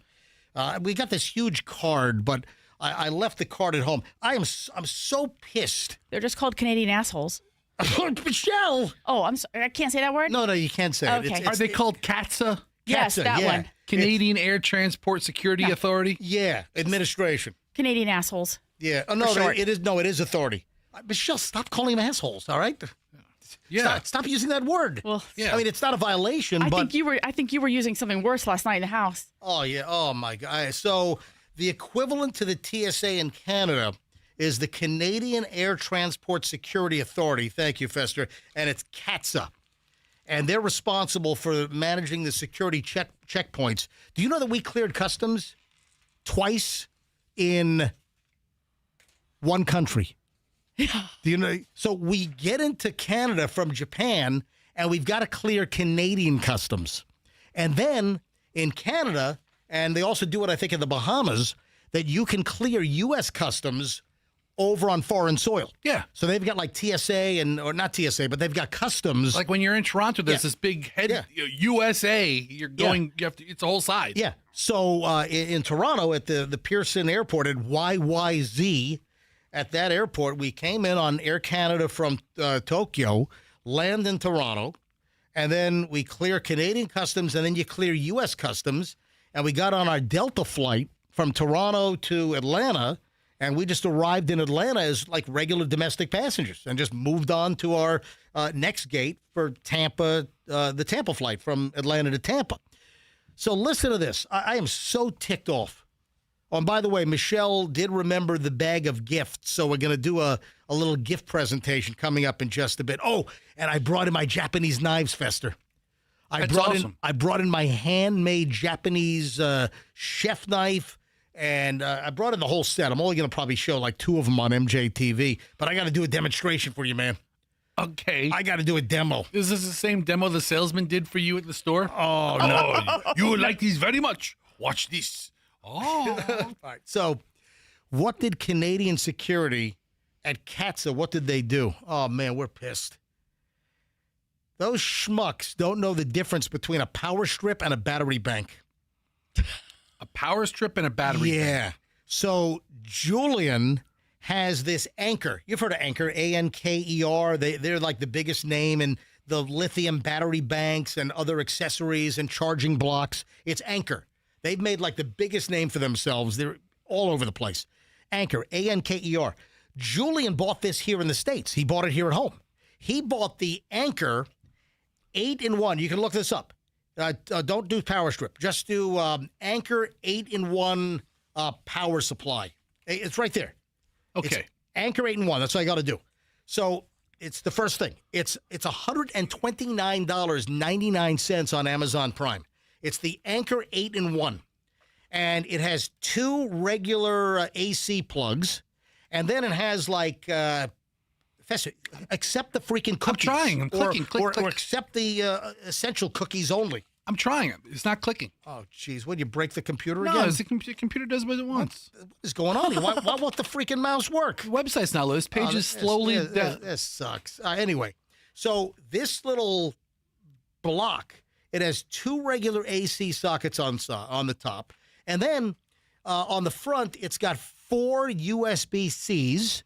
And then on the right side, it's got 2 USB-As. It's a very nicely made product. So it's a whole like power center, and they took it. They put this big like 8x11 cardboard card in the luggage, in one of our check bags. They put this cardboard, and the item was checked dangerous item. So they confiscated the so-called dangerous item from our luggage. And then it had like the time of confiscation, like the checkpoint area. So, of course, as you know, that check bags are also screened. Post 9/11, they screen everything. They screen check bags to make sure you don't have a bomb in your bag. Listen, that took down Lockerbie. That took down the Pan Am 747 over Lockerbie. It was a radio with a bomb in it, little Toshiba portable radio that was in someone's luggage, in a terrorist luggage that blew the plane out of the sky over Lockerbie.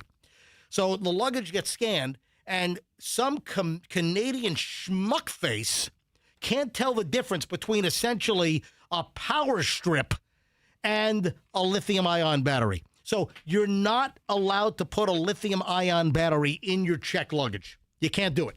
We would never do that. This was a power strip. No power. Zero. No battery involved. You've got to plug this into a wall socket to then use the additional extension outlets and the USBs. There is no battery. This idiot, this Canadian jackass, or as Michelle wants to call him, Canadian assholes, took this, put a card in our luggage, and they ripped off a $130 item that Julian bought. Yeah. And gone. That's like 160 Canadian. Thank you. I don't understand, because there was a wire attached to it, like what you plug into the wall. Yeah. So when I was doing all of the unpacking and I brought Julian all of his It was just stuff. So there's a big, like, 4-prong wire, a thick, heavy gauge wire that plugs into the unit and then into the wall. They left the wire and stole the whole the power block. He thought I had done something with it. And he was like, Mom, where's the other stuff? And I'm like, what other stuff? And he starts describing it. And I knew what it was, because I think you have one too, or got you one. Then you found the card inside the luggage. Right. Well, I had already said to you, they inspected the luggage, because I took the card out, but it was all in, Canadian, French, whatever language, mostly. It's in both. I know, but when I first looked at it, I saw all the Canadian French stuff first, and I was like, I'm not reading this shit. We take your power. We take your power block. We. I didn't realize. Yeah, I didn't realize that's what it said in all the foreign language, and I just kind of tossed it to the side. But I said to you, they inspected our bag. And you were like, really? And I go, yeah, it's a different form than, our TSA uses. I'll have to show it to you. But then when Julian started asking for that piece, I said, oh, no. Then I realized what that card was informing us was that particular item had been confiscated. Yeah, because the left side's in French, the right side is in English on this card, and then they had a box checked for dangerous item. It wasn't a dangerous item, you stupid Canadian Momo. Oh, you keep that up, and I will enjoy your power station. I mean, so we called Delta, and Delta's opened up a case. But then I got an email, but they had me submit, and I already got an email back from Delta that we have nothing to do with this. You need to contact the Canadian authorities. Meanwhile, on the card, the Canadian authorities say contact your airline. So I'm in circular security hell. Well, tough luck, American. So, now, what do we do? Will we ever see this? It's $129. You have to go back to the airport. In Canada. You have to fly back to Canada and file a dispute. Yeah. All right. So, Michelle, you found the number, you think, for the Canadian TSA, the CATSA, right? Apparently this happens all the time. Do they have a lot? Would this go to lost merchandise or a place where you could I saw a show in the United States about how seriously airports take lost and confiscated and collected merchandise. Right. And I don't know that Canada takes it as seriously as we do here in the United States. And I think Tampa Airport was one of the airports they featured on this little documentary reality show. Yeah. I bet you there's an office you can call inside Pearson Airport, which is the airport in Toronto. Right. And you could have Chloe call, because doesn't she speak semi-French? Semi-French. I did find some other people who had a similar situation. Someone was traveling with $4,000 worth of very high-tech camping and hiking gear. And so they had battery banks and torches Chargers on their and head. lights, yes. And they could see, because I guess they reached out to the Canadian authorities, and there was surveillance of the inspection happening, and they could see the person taking all the stuff out of the backpack, dumping some of the stuff back in the suitcase, keeping the things that they thought were a danger, to being in the airplane or in the suitcase. And so they were trying to get those items back. And, the Canadian authorities are just like, we have them. And then somebody else responded and said that they think that those items go to some kind of Fester, you're going to love this, like a thrift store place near or on the airport premises for people to, I guess, go and purchase items. Eventually that happens here too. I mean, I think everything gets eventually funneled to a liquidation Dude, house. they had no business taking this item. It was an erroneous confiscation, and I'm livid. Okay, you got to get past that part Yeah, because your I liver's know. not solving anything. Folks, Right. any thoughts on this? Any listeners? Any thoughts? Does anyone have a Canadian brother-in-law that maybe works for Canadian security? Any listener? You ever have this happen? Dude, I mean, are we just crap out of luck and Julian's out $130? Well, technically I am because I'm funding him. All right, MJ. let me give the number out. 800-990-1047. 800-990-1047. If you have any thoughts on our problem here, 800-990-1047 if you'd like to get in on this action. Julian has to do the legwork to track it down at the airport, but then we need like a snowbird listener to go to the airport on our behalf. That listener RJ from Canada. That's something. brilliant. I mean, we have Canadian listeners. Yeah. Hey, RJ. Or maybe one of our listeners are traveling to Canada. Now's a fantastic time to Right. go to Toronto. Now's the time you want to go. It sure is. Well, because of the dollar is strong against the. Listen, I was just thinking the weather's beautiful. I It's know. going to suck in like All 3 right, deal with months. the weather. No, but the dollar strong against the Canadian dollar. Same thing in Japan. Man, the Japanese yen is at like at 0.60 or something, man. We had great dollar buying power in Tokyo last couple of weeks. So, well, too bad you didn't pick up an extra battery pack Right. at our charging station. All right, so we have to, Unfreaking believable. we have to call RJ. Maybe he knows somebody who's a little closer to the I don't airport. have RJ's number in Canada. RJ, reaches out every once in a while, and I got to maybe search my email or he's DM'd me before. I got to see if RJ lives near the Toronto airport, and he can go to Terminal 3, where Delta is, and get our freaking Anchor 8-in-1 charging station. Can't believe we know only one person in Canada. All right, hang on a minute. Ron is in Largo. Hey, Ron, hi. You're on the MJ Morning Show. Welcome. Hey, good morning, guys. First, welcome back from your vacation. Sorry you're dealing with the nonsense from the Canadians. I did a search, 8-in-1 charger station anchor allowed and checked luggage. I took screenshots and just sent them to Fester's phone because it's a long read, but it does list which ones are permitted and which ones aren't. So if yours is one that's permitted, these Canadians need to return it back to you. Yeah, No question. hold on. The one that we have, the 8-in-1, the Anchor Prime charging station, 240 watt, 8-in-1. There's no energy storage. It distributes electricity rather than storing it. It has no internal battery cell of any kind. There's no lithium ion. There's no lithium ion phosphate. There's nothing in there. Zero. Okay. This is a totally this is like an extension freaking cord. Yeah, what I see is allowed and checked luggage, the 8-in-1, 240 watt, along with a couple others. Yeah, that's what we have. Yeah, Ron, it's allowed. Yeah. Yeah, and it says here they pose no fire risk when unplugged and can safely go and check baggage. These can. I think there was someone up there in Canada that liked it and said, I got my hands on one for nothing. Well, they're also missing the But wait a minute, they're missing the proprietary, huge, thick, heavy gauge wire. So there's a 4-prong wire that plugs into the back of the charging station that then goes into the wall. So they're missing the big, huge plug to make the damn thing work. Yeah, and it's not like a generic 3-prong outlet. This is a proprietary plug. You got to have this exact plug. You can't just find something in a junk drawer at home that's going to make it work. Yeah, I think you stick Milton Fletchcow on them. Listen, that'll learn them. We need him to take this seriously, not mockingly. Yeah, they do. Yeah, they do. Hey, I mean, Ron, I do appreciate you calling. Thanks for doing the legwork and finding. I already knew it was permitted, but I want to thank you for looking this up for us as well. Yeah, he sent me a bunch of screen images with the deets. Thank you, Ron. Have a great one. Yep. All right, so that's our pain in the ass problem. I'll tell you right now. Yeah. Canadians are my third favorite North Americans. Third. All right. Who's your first and second? Who are the other North Americans? Americans. Okay. And then Mexicans. So are we first or are we second? Oh, Americans first. Okay. Yeah, America okay. first. And the Mexicans are and then second? Mexicans. I just want to make sure. Mexicans. Okay. I mean, I mean, it's it's still North America. Wait. I love America. Wait. America's number one. But the Canadians are third. Mexicans after? number 2. Why? Because of the taco? No, the listen, burrito. Because you don't like the poutine. I feel like I'm endeared more to their culture. All right. And only because I go to Tijuana Flats once a month. And Canadians are third. That's it. Third favorite North Americans. You know what? I think this Thursday at Chipotle, if you wear a university shirt, BOGO.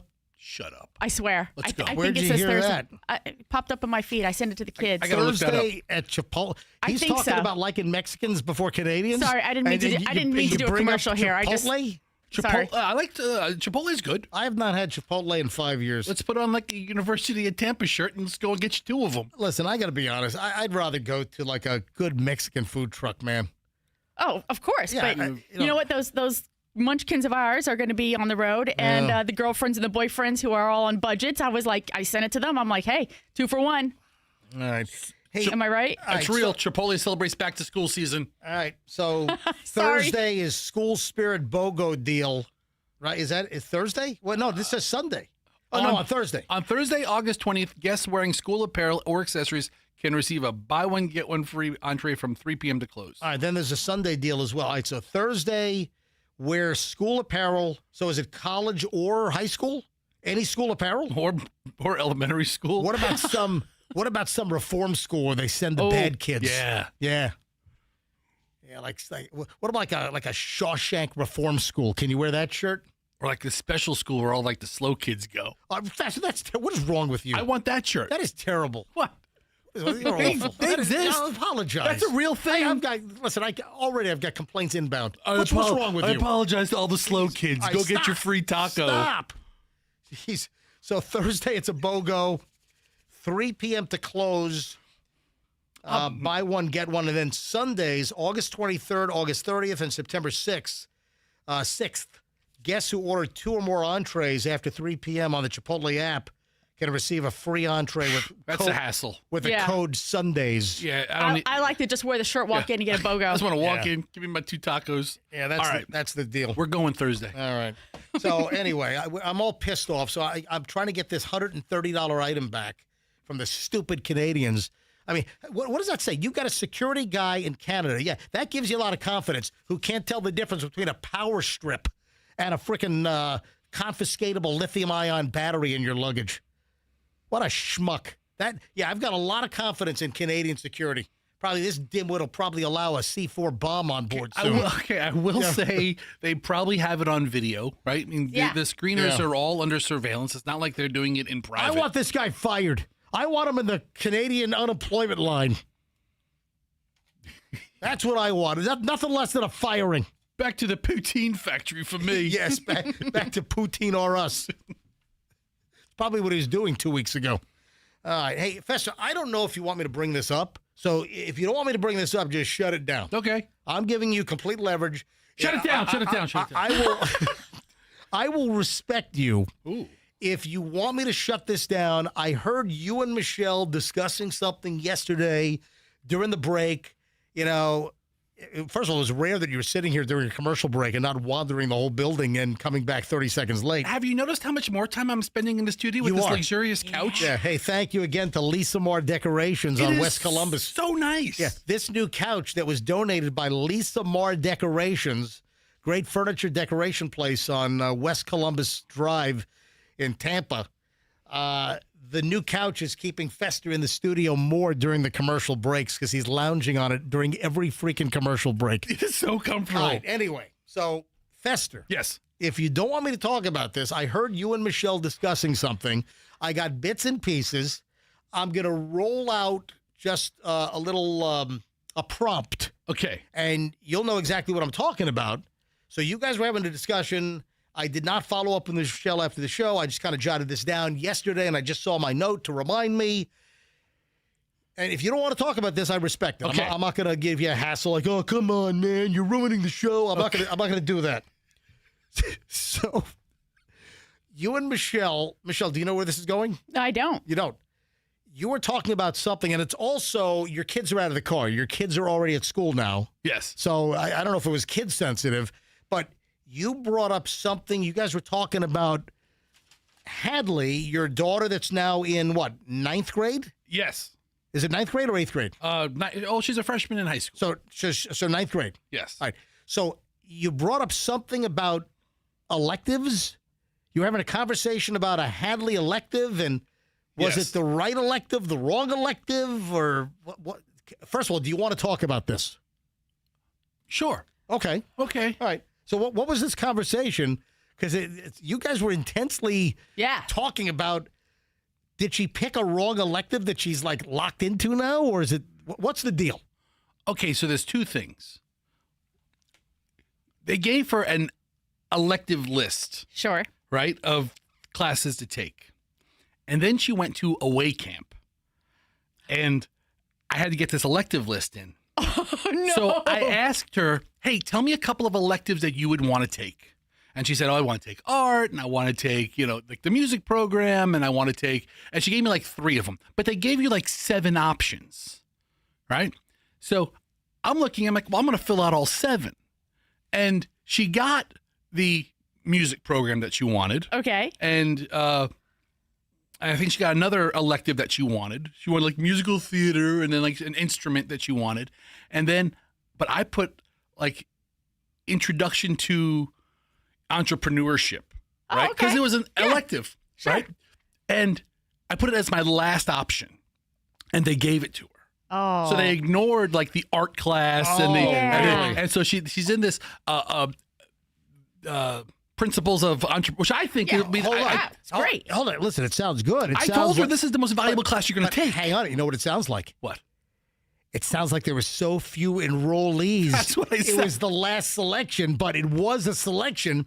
It sounded like they needed to jam people in this class to like have some bodies in it. So she's in this class, which is a full class with predominantly boys. Oh. Right? Like 80% boys. Right. Oh. And they're all seniors. Yeah. And so there's this boys club in this class of guys who've known each other for 4 years. Oh, listen, they're like 17 and 18 almost, and then they got she's gonna get a boyfriend. And they got a little 13 or 14. How old is she now? She's 14. 14. She'll be 15 soon. She'll be 15. And she's like, Dad, there's all these guys in this class, and she's not, looking at guys like that just yet. Oh, she's gonna start. So hold on, give me the elective list again. Give me all the options that you checked. Oh, shoot. So it's the entrepreneur class. She wanted like art, and they have 2 different art classes. Right. She wanted like a musical theater class. Well, hold on, didn't I hear you guys talking about guitar yesterday? Okay, so this is the other part of it.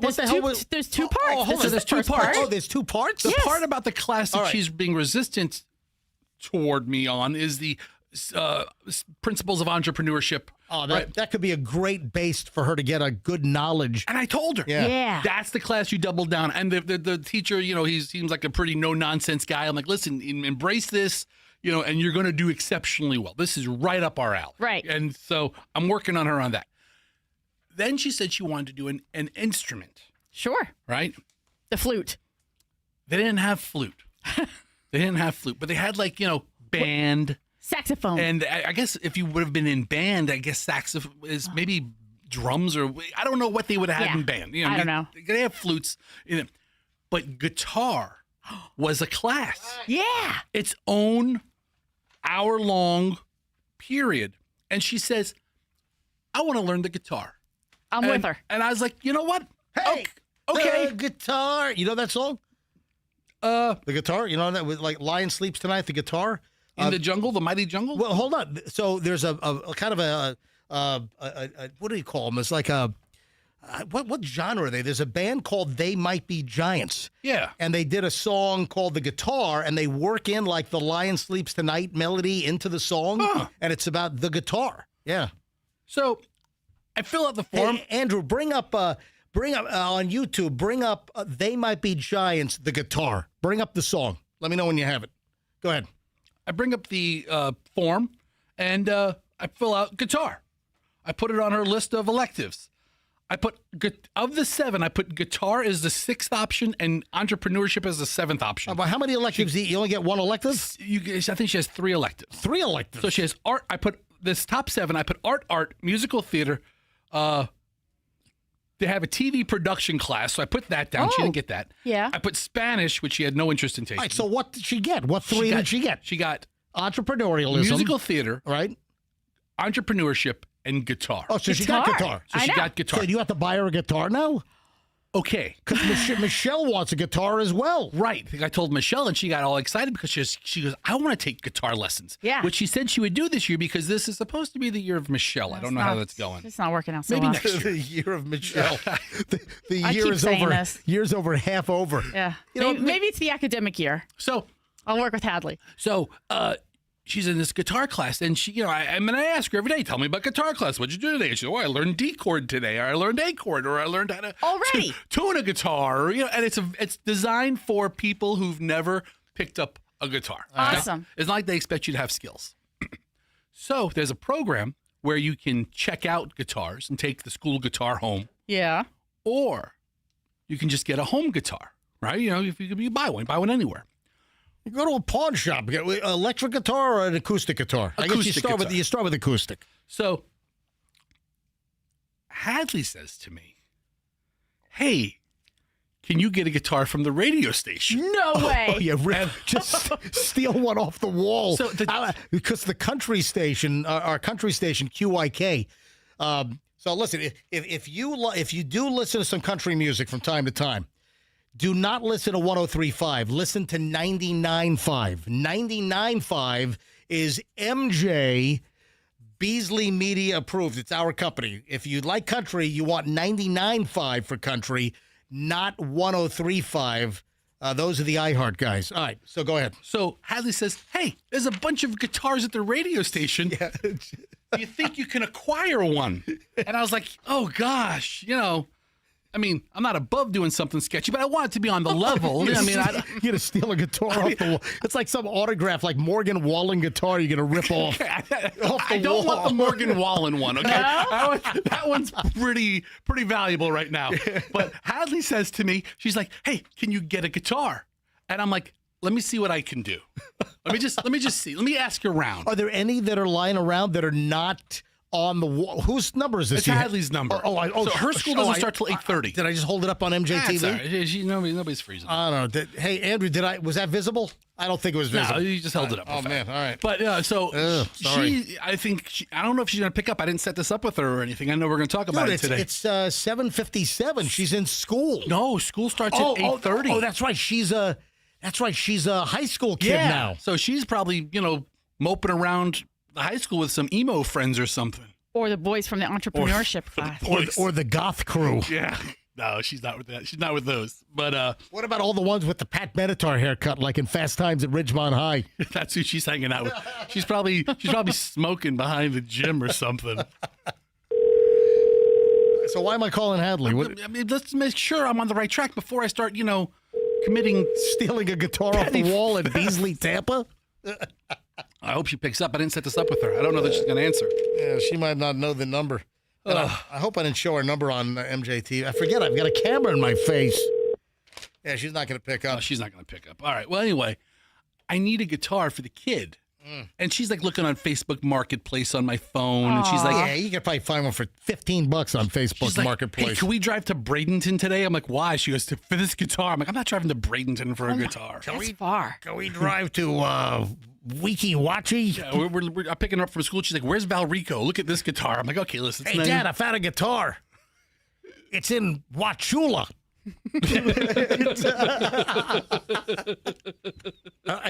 Hey, Andrew, did you have the guitar song?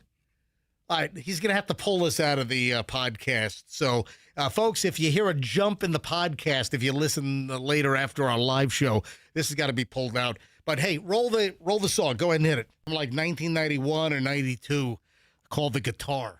So who's that playing? It's going to be Hadley and Michelle, apparently. So hopefully they can start a band. Yeah. The latest girl band. Yeah. Like the Go-Go's. They could do Lollapalooza. Yeah. Isn't that the girl tour? No. Lilith Fair. Lilith Fair. I don't know my music festivals. I don't either. Speaking of schools, did you see that Tampa Bay school districts, for the most part, have fewer students this year? So where did the kids go? Was it like what was that movie with the crazy ant? Where the kids? Weapons? Yeah, Weapons. So the kids have disappeared. It's like the movie Weapons. They're going to be all zombie-like in some crazy lady's basement. I saw a story in the St. Pete Times. It'll always be the St. Pete Times to me. So I saw a story in the St. Pete Times, and it was about the Tampa Bay area school districts, and they predicted fewer students. Were they right? In Pinellas County, the number appeared spot on. Superintendent Kevin Hendrick. What if it's any relation to Hendrick Roofing? I'm sure. I mean, one guy went to education, one guy went to roofing. One's in the roofing business. Both very successful. So Kevin Hendrick, and of course Hendrick Roofing is a sponsor on the MJ Morning Show. They've done 2 roofs free now. So any roofing issue you have, you want to call Hendrick Roofing. Any school issue you have in Pinellas, you call Kevin Hendrick because he's the superintendent. So the Pinellas School District, Michelle, they anticipated a decrease of about 3,800 children. And Hendrick told the school board that they're heading and trending in that direction. Kindergarten enrollment is lower than it was the year before. So Pasco County, numbers were more grim than initially expected. The projection was for this year 2,001 fewer students than last year. In traditional schools, overall, we stand minus 2,518. So like 517 more students not in Pasco than they predicted. Let's see. What about Hillsborough? Oh, Hillsborough did not provide numbers, but the superintendent there, Van Ayers, is that how you say his name? Van Ayers? Van Ayers, is that it? He said they expected a slight increase in enrollment a year after seeing student population drop about 7,000. So they expect a little more in Hillsborough. But a lot of kids have disappeared from local school systems. Huh. Those are the only counties I have info for, by the way. But you know who hasn't disappeared? Who that? Hadley. Oh, all right. I just spoke to her. Give her a call back. Give her a call back. Well, I'm moving on. No. She got to call I her. got to get a resolution to this guitar thing, dude. Yeah. Listen. Because I see them hanging on the wall over here. I got to dig her number out of the trash can. It was just... Oh, by the way, I could hear you mumbling. Yeah. I had a mic switch installed, you dummy. Oh, yeah. You've got a mic switch. You can turn your mic off. Yeah. Yeah, well. Forgot all about it. It's out of sight, out of mind. Yeah. I mean, I'm glad we have the mic switch. It's at the dumbest place. Oh, where would you like it? We decided where it was going to go. Oh, no. You're right. You're right. We decided where it should go, but there was no option. Mr. MJ. Yeah. Hi, say that again, please. What? Say that again. Hello, Mr. MJ. Thank you, because your dad was talking all over you. I wanted to hear it in the clear. All right. Hello, Mr. MJ. All right, so, Fester, go ahead and ask the question. So, Hadley, how's guitar class going? It's going good. Okay. Do you know how to play like a G and an A yet?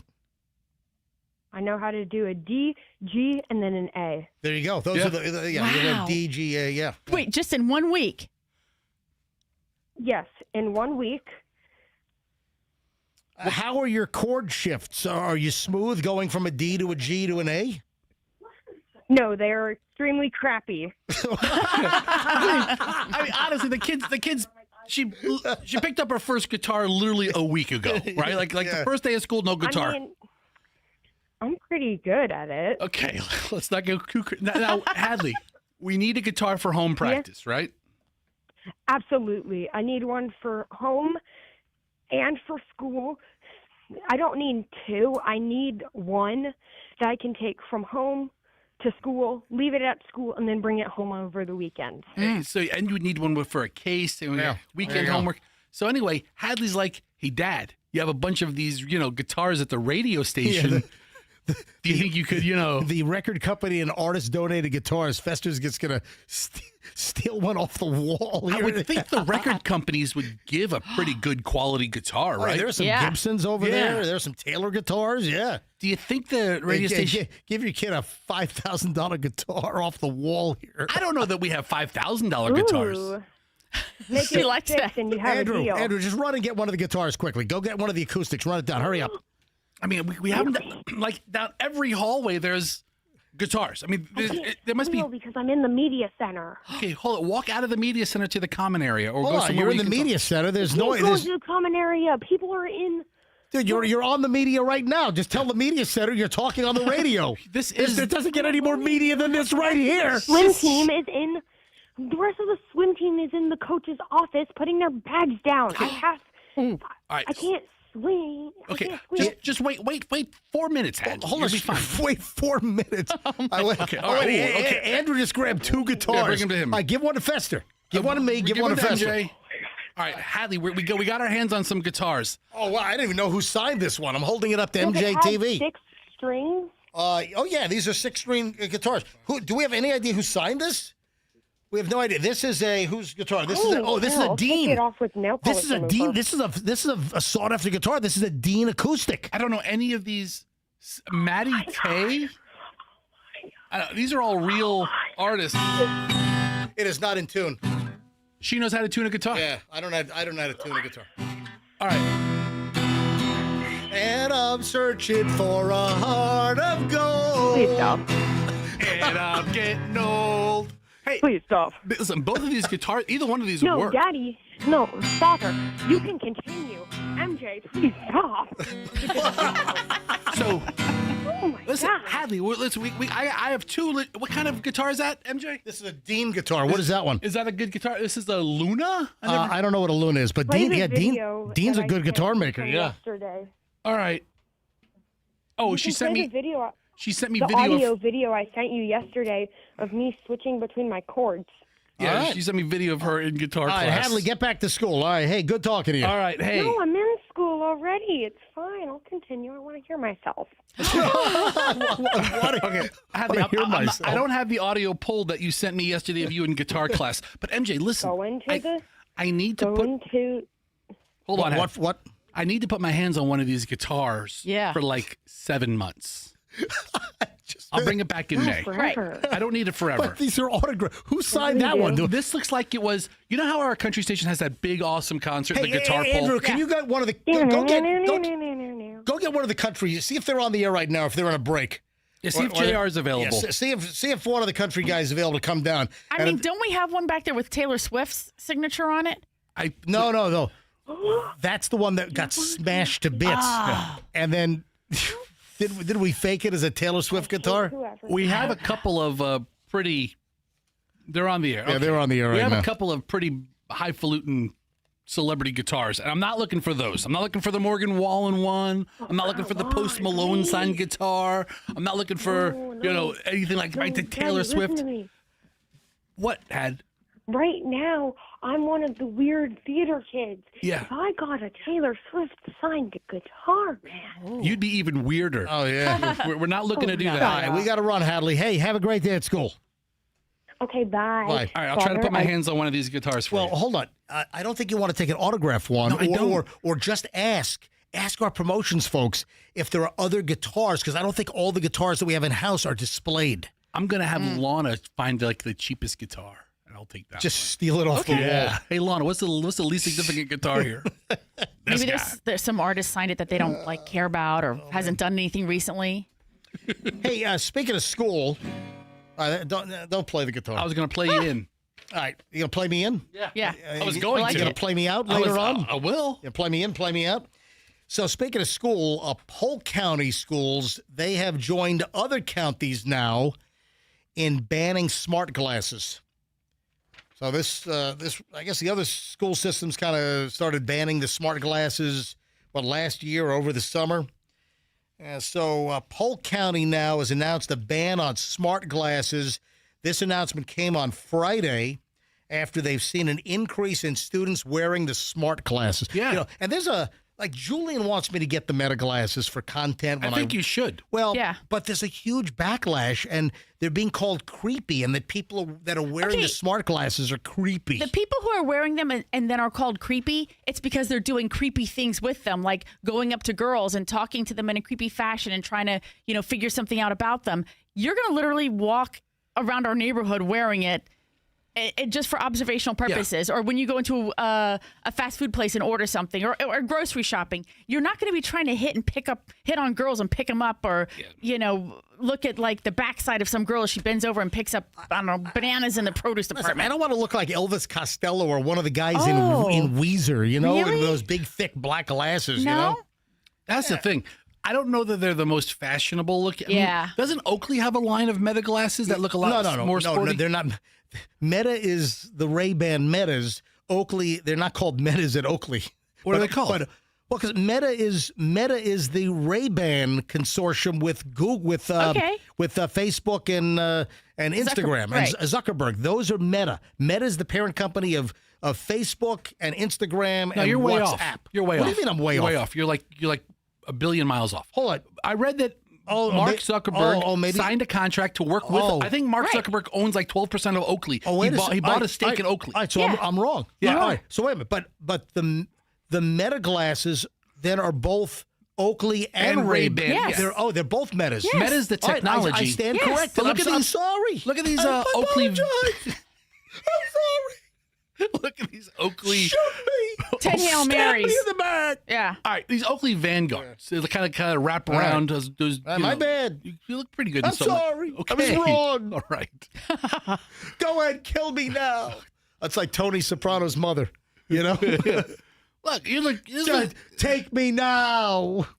And these don't look like they're traditional Elvis Costello looking dark framed. Nah, they're looking better. Yeah. Blues Brothers looking glasses. Yeah, the Oakleys look better than the Ray-Bans. So the Oakley line.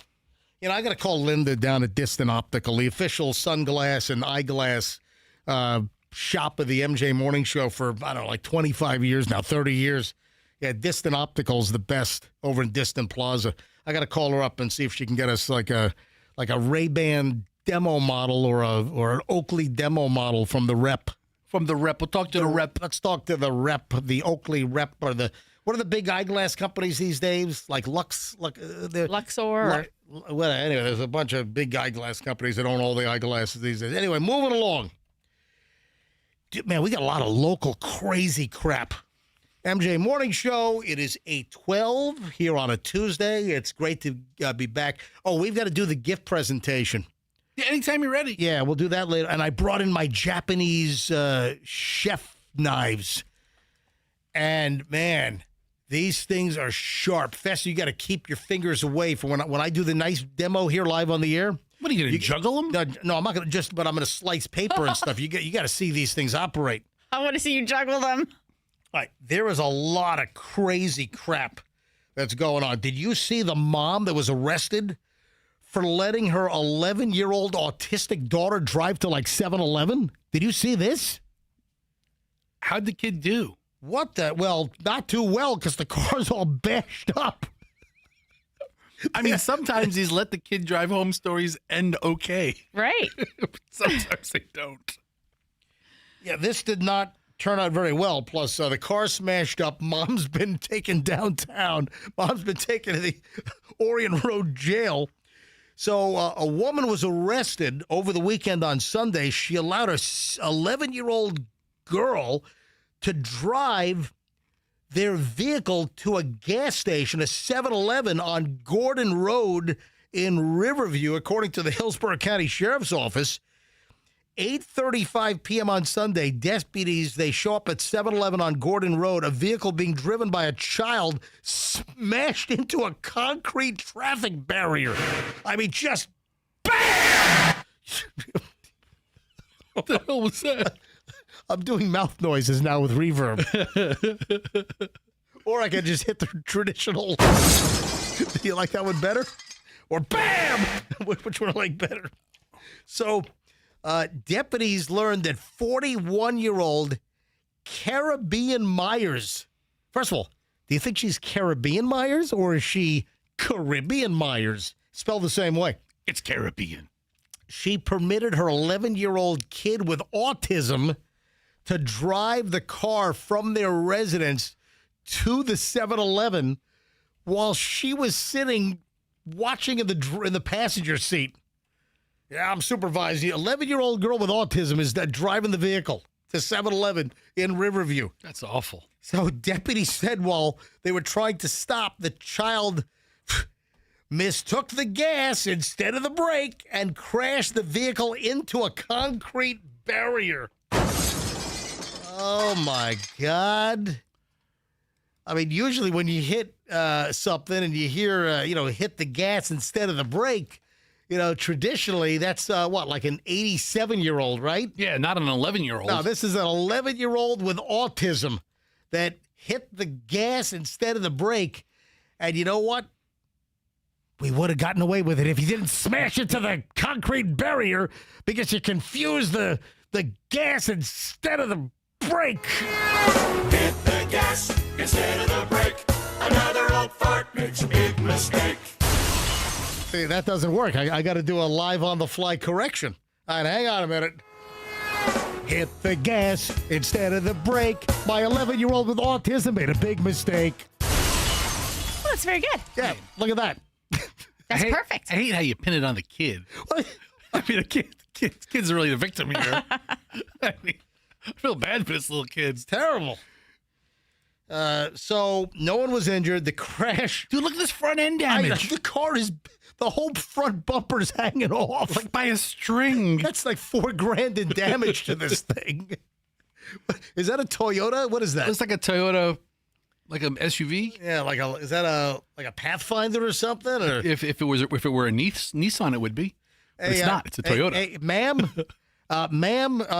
Caribbean Myers. Caribbean Myers. If you need a new Toyota, can I recommend Miracle Toyota in Haines City? I'll get you a great deal on a new Toyota at Miracle Toyota out in Polk County. Miracle Toyota, a great sponsor here on the MJ Morning Show. Oh my God! Tell them MJ sent you. Exactly. Just drag the bumper in. Hi, I'm Caribbean Meyer. You might know me from the news. Yeah, you might have heard about me on the MJ Morning Show. You might have heard about my daughter. Hit the gas instead of the brake. My 11-year-old daughter with autism made a big mistake. Yeah. You hear that story about that crazy lady who let her 11-year-old autistic kid drive? That was me. I'm here to do business. Who wants to sell a car today? Caribbean Myers. You can call me Carrie. All right, during the Hillsborough County Sheriff's Office investigation, deputies found out that Caribbean Myers. You know what her favorite song is? Caribbean Queen. Caribbean Queen. Billy Ocean. Was it Billy Ocean? Yes. Yes. Yeah. Did we do the parody of Ketamine Queen? Oh, yeah, Ketamine Queen. We did Ketamine Queen. Oh, Was Mom on ketamine? Hey, I paid for that. I can use that again now. Let's go. I can continue to amateurize the cost of the ketamine. Because the woman that supplied the ketamine that killed Matthew Perry from Friends, she was dubbed the Ketamine Queen. Was she from the Caribbean? I don't know this. Do you have it ready? Andrew, where's Ketamine Queen? Do you have it? You have to dig deep into the Matthew Perry files to find it. Yeah, Andrew, how long does it take you to get Ketamine Queen? Did you forget how to spell ketamine, Andrew? Is that what the matter is? Andrew, I need Ketamine Queen. Hurry. All right, here it is. You ready? Yes. Ketamine Queen, you enjoy the prison scene. Josephine will do 15. No more drugs to be run. This Caribbean Queen will also enjoy the prison scene. Yeah. Yes. I mean, she's going to. This is serious. You go to jail for something like this, right? Yes. Additional inflammation here. Deputies with HCSO, they found out that she had not had a valid driver's license since July 13th. Wow. They said that she was previously, I guess in the past, that Myers allowed her underage kids to drive, even though they didn't have valid driver's licenses either. What, you're telling me an 11-year-old can't get a valid Florida driver's license? Holy crap. And, of course, Sheriff Chronister weighed in. Oh, what do you have to say? Sheriff Chronister said, putting an 11-year-old behind the wheel is reckless and could have ended in tragedy. That's true, said Sheriff Chad Chronister. This mother made a dangerous decision that put her child and everyone around them at risk. Parents have a responsibility to protect their children, not to place them in situations that could get them or someone else seriously hurt. We will hold anyone accountable who puts a child in danger. That's exactly what I want to hear Sheriff Chronister say. Yeah. And, of course, he will always say that. Yeah, so she was arrested. Caribbean Myers was arrested and charged with child abuse for allowing the 11-year-old autistic daughter to drive the Toyota to 7-Eleven while she's what? She's critiquing from the passenger seat? My God. Easy on the gas. Make this turn. Man, I tell you, this has been just a crazy couple of weeks for Florida crap. Hey, Michelle. Yes. Think carefully. We've got friends that want us to go to a hotel for like a little long weekend. We have friends that want us to take a Florida road trip. Yes. Listen, why do you have a look of I don't know. like shock and horror? I'm just waiting to see where this goes. Oh, Michelle, this doesn't ring a bell? We've got friends that have said, hey, you guys ought to come along with us for a long weekend at this hotel. Is it the ghosty hotel? The spooky hotel? I don't even know where it is. It's somewhere nearby. It's like just a couple hours away? Yeah, it's in Mount Dora. Oh, thank you. Very good. So it's the Lakeside Inn. And I don't want to stay there, though. Why don't you want to stay there? Because it's a spooky hotel. Well, what have they told us? That they've observed, things move. All right. Now, hold on. I'm going to tell you who it is. It's Burger King Bobby. All right, you should go. All right, it's Burger King Bobby and his wife. And Burger King Bobby says that his wife's hair was pulled in the hotel. And like somebody yanked on her hair. And they went to the front desk and said, hey, somebody yanked on my wife's hair. And nobody was around. And the front desk clerk says, oh, yeah, that happens all the time. I mean, she does have beautiful hair. And then I think even named like a ghost's name that did it. Yeah. All right. What? You should definitely go. No. You should go. Yeah. The Lakeside Inn is a beautiful, is built in like the 1920s. Yeah, it's classic. I went there once. We took a weekend to Mount Dora. You did? Did you stay there? Woo. I'm not trying to brag. Woo. But I had sex in the same bed as Calvin Coolidge. Oh my God. No, you didn't. Fester. Calvin Coolidge. You have the Calvin Coolidge room. You can request the Calvin Coolidge room. All right, former President Calvin Coolidge. He went there. And First Lady Grace Coolidge. He tore her. Stayed at the shut up, Fester. Stayed at the historic Lakeside Inn in Mount Dora, Florida, for a month-long visit starting January 10th, 1930. How about that? The president just hangs out in Mount Dora for a month. Well, he wasn't the president in 1930. That would have been Herbert Hoover, right? Oh, he wasn't president? No. Wait, he's retired? I don't know. Hold on a minute. Who was the president in 1930? It would have been probably Hoover, right? Maybe Hoover? No, I think it was Hoover. Well, look it up. I think Coolidge was not, he was already out of office, I think. Who was the president in 1930? I think it was Herbert Hoover. I'm looking it up. Well, Fester's usually pretty good about this history stuff. No, but I think it was former President Calvin Coolidge. Anyway, today guests can still book the specific room that Calvin Coolidge, it's the Calvin Coolidge room or suite located in the inn's terrace building overlooking Lake Dora in Mount Dora. So Andrew's giving me a thumbs up. Andrew, turn your microphone on. Oh, you want me to grab phones?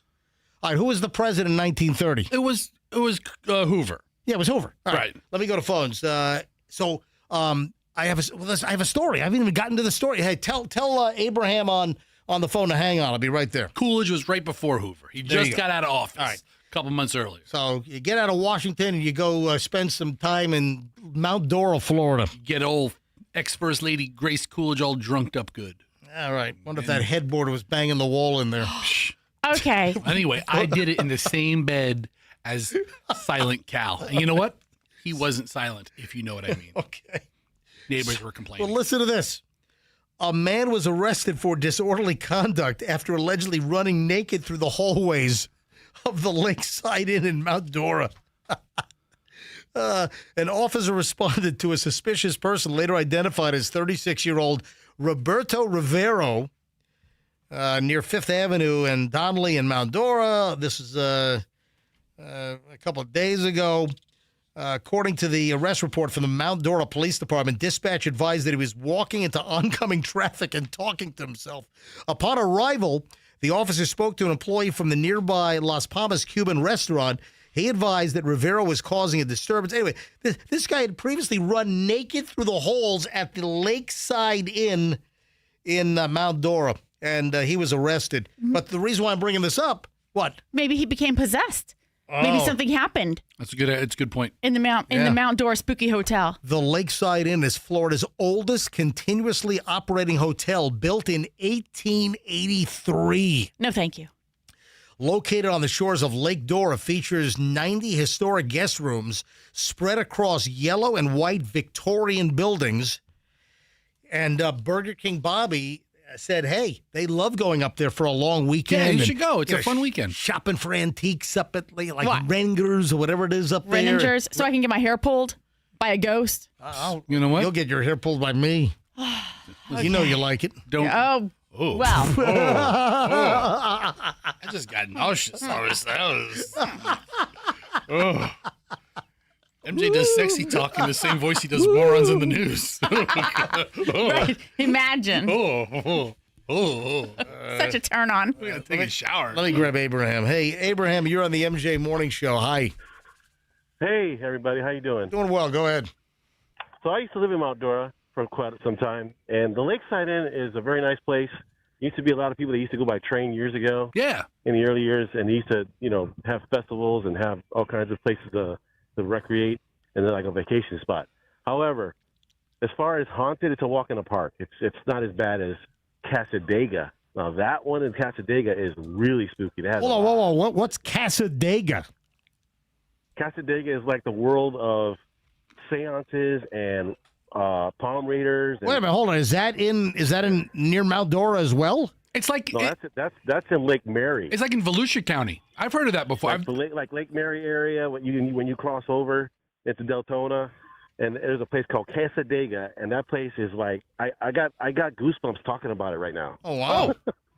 All right, so that's even and more you go haunted. in there and you just feel somebody by your ear. Like, wow, it's weird. It's so many things that they tell you over there that you would be spooked just by walking in there, and you wouldn't even stay there. But people stay there on a normal basis.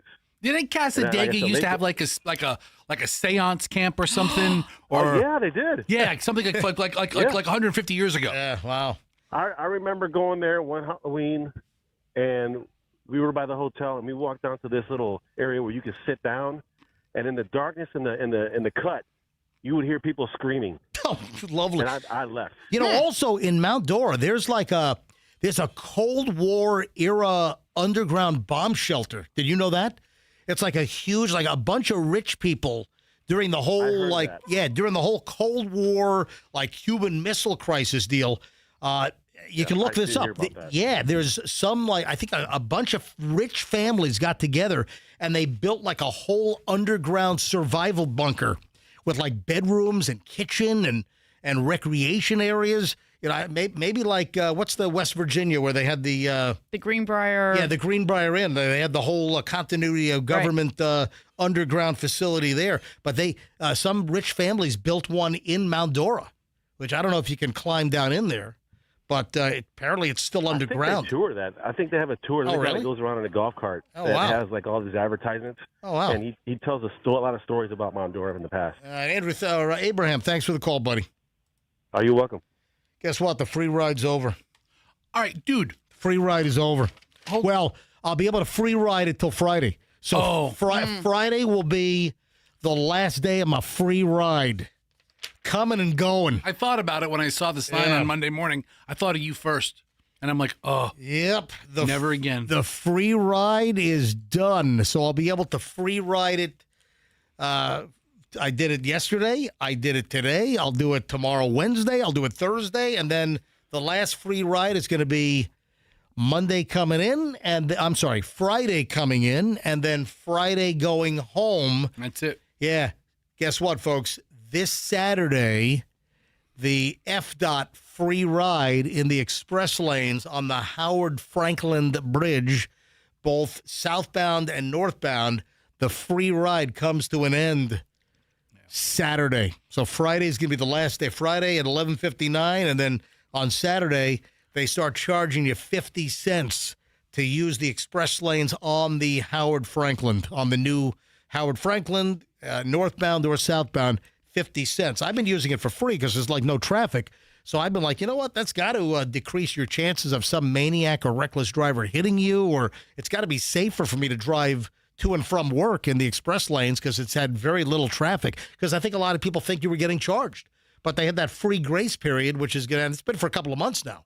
And that's going to end Friday. Late Friday it ends, and then starting this weekend on Saturday, they're going to start charging you 50 cents. Got to start paying for that bridge sometime. Yeah. So, Michelle? Yeah. I guess I'm going to cast our safety aside because I'm not going to fork over a 50 cents each way. You crazy? Yeah, that's nuts. Yeah, free ride's done. How'd you like to be the last person? No, the first person that gets charged. Ooh. I mean, you know, Should we? free, and then 50 cents, and then they should get we you. try to go out for late on Friday night and try to cruise through? Oh, no, you know what? Oh, well, here's what we'd have to go for free down to St. Pete, and then come back and get through the sensor just before 11:59, 12 midnight to score free. This sounds like fun to you?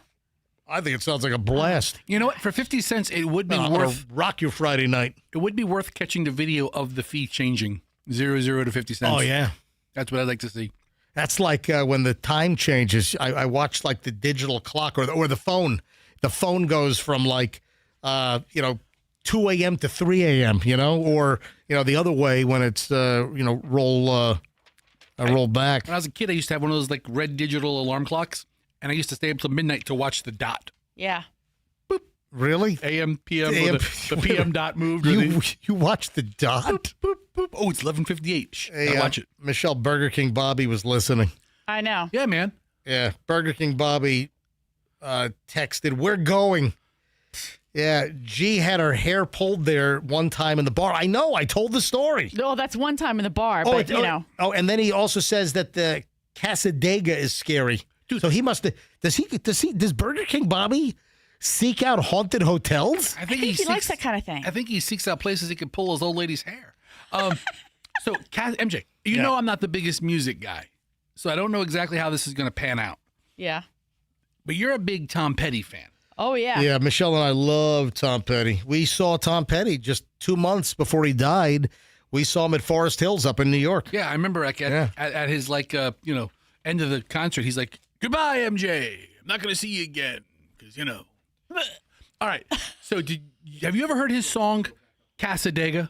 I don't think so. I mean, maybe I have. I just don't know all the names of his songs. I just listen to the music. As I'm researching Casadega a little bit because I've heard of it, but I didn't know that much about it. Tom Petty keeps popping up. He has a song named Casadega. Oh, really? From the 1979 album, and it's inspired by Casadega, Florida. Oh, wow. I didn't know that. Yeah. Yeah. Huh. You know what I Won't Back Down was inspired by? And I won't back down. What was that inspired by? I know. Yeah, Michelle knows. I got to recuse myself from this. Yeah, somebody torched his house in California. Oh, you're not going to he was going to guess. Oh, I wasn't going to guess that. Yeah, he didn't know that. I was going to guess something really awful. He had no idea. No, somebody committed arson and burned his house down, and I think it was in Orange County. And he wrote the song "I Won't Back Down," meaning I'm not going to back down because you burned my house down. Why didn't he write something like "We Didn't Start the Fire"? What a dumb song to write about an arson. Guess what's in the news again? More TV anchors in the news. Oh. Local ones? No. Oh, come on, man. We're going back to Good Day Detroit. What the hell is going? Hey, listen, I got to tell you right now. Hey, Fox 13. Fox 13 Tampa Bay. Take a page out of Good Day Detroit. We need some scandalous crap going on. Come on. Whatever you're doing, it's not good enough. Watch these guys in Detroit. Because is Detroit an owned and operated Fox station? Can you look that up? See if because Fox Network owns and operates Fox 13 Tampa, and see if they, my guess is that they probably own and operate Fox 2 in Detroit, I think it is. Yeah, Fox 2 is owned and operated by Fox Corporation through the Fox television stations, same as Fox 13. Hey, Fox 13 local, you need to take a page out of Fox Detroit's book. So yesterday, we played the Beaver audio from Good Day Detroit. We've got Good Day Tampa Bay. They've got Good Day Detroit. If you can provide yourself with food And again, they're ice fishing because everything is frozen, and you're looking for fat in the beaver. Yeah, the beaver is the beaver is the most sought after. It is. Ryan, do you think you could eat beaver? It's fat and then it's meat. It made them all sick, though. They all got sick after it. Well, you can't eat diseased animals. Oh, God. What about a moose? Yeah, I don't know anything about this show, Gina, but you're really funny. Okay. You are a really funny gal. All right, so that was live on set. They're talking about this show Alone, so which is fantastic. It's some National Geographic show, Alone, where people have to fend for themselves. And it's on the History Channel. I think it just recently sprung up on Netflix. It's worth a watch. It's where you stick people out in the middle of nowhere with nothing practically, and they have to make a go of it before they tap out. So they're talking about eating beaver on Alone. The big thing is they want to catch a beaver. Right. And they hunt beaver, and they stalk beaver. And one guy's like, I'm on beaver patrol. And I'm like, yes. What? Yeah. Yes, build a little lean-to to stay out of the elements. Right. So we played that audio, the beaver on Fox Detroit. Nice beaver. I wonder if they ever said that on the National Geographic shows. They were hunting beaver. I think Nice beaver. It's a History Channel. What'd I say? National Oh, Geographic. whatever. History Channel. I'm sorry, History Channel. I know you like Nice beaver. You like to be correct about Yeah, things. thank you very much. Anyway, you ready for the latest Fox 2 audio? Yeah. So apparently the audio and video has come out. They fired an anchor on Fox Detroit last fall, and now audio has come out of the female anchor calling her boss a bitch. Listen to this. A fired Detroit news anchor caught on video calling her boss a bitch during a heated confrontation, saying that she's done with her antics. Anyway, the anchor was fired. The anchor, Taryn Asher, was recording some public service announcement in studio when, I guess, the boss, the news director, came in, and there was some kind of a verbal altercation. And then as she's walking away, calls her a bitch. And, yeah, this is at Fox 2 Detroit, WJBK. They yanked her off the air last November. And now the update is she's suing the station for sex discrimination. Good for her. And retaliation. Fox says that she was removed following unprofessional workplace behavior and outbursts.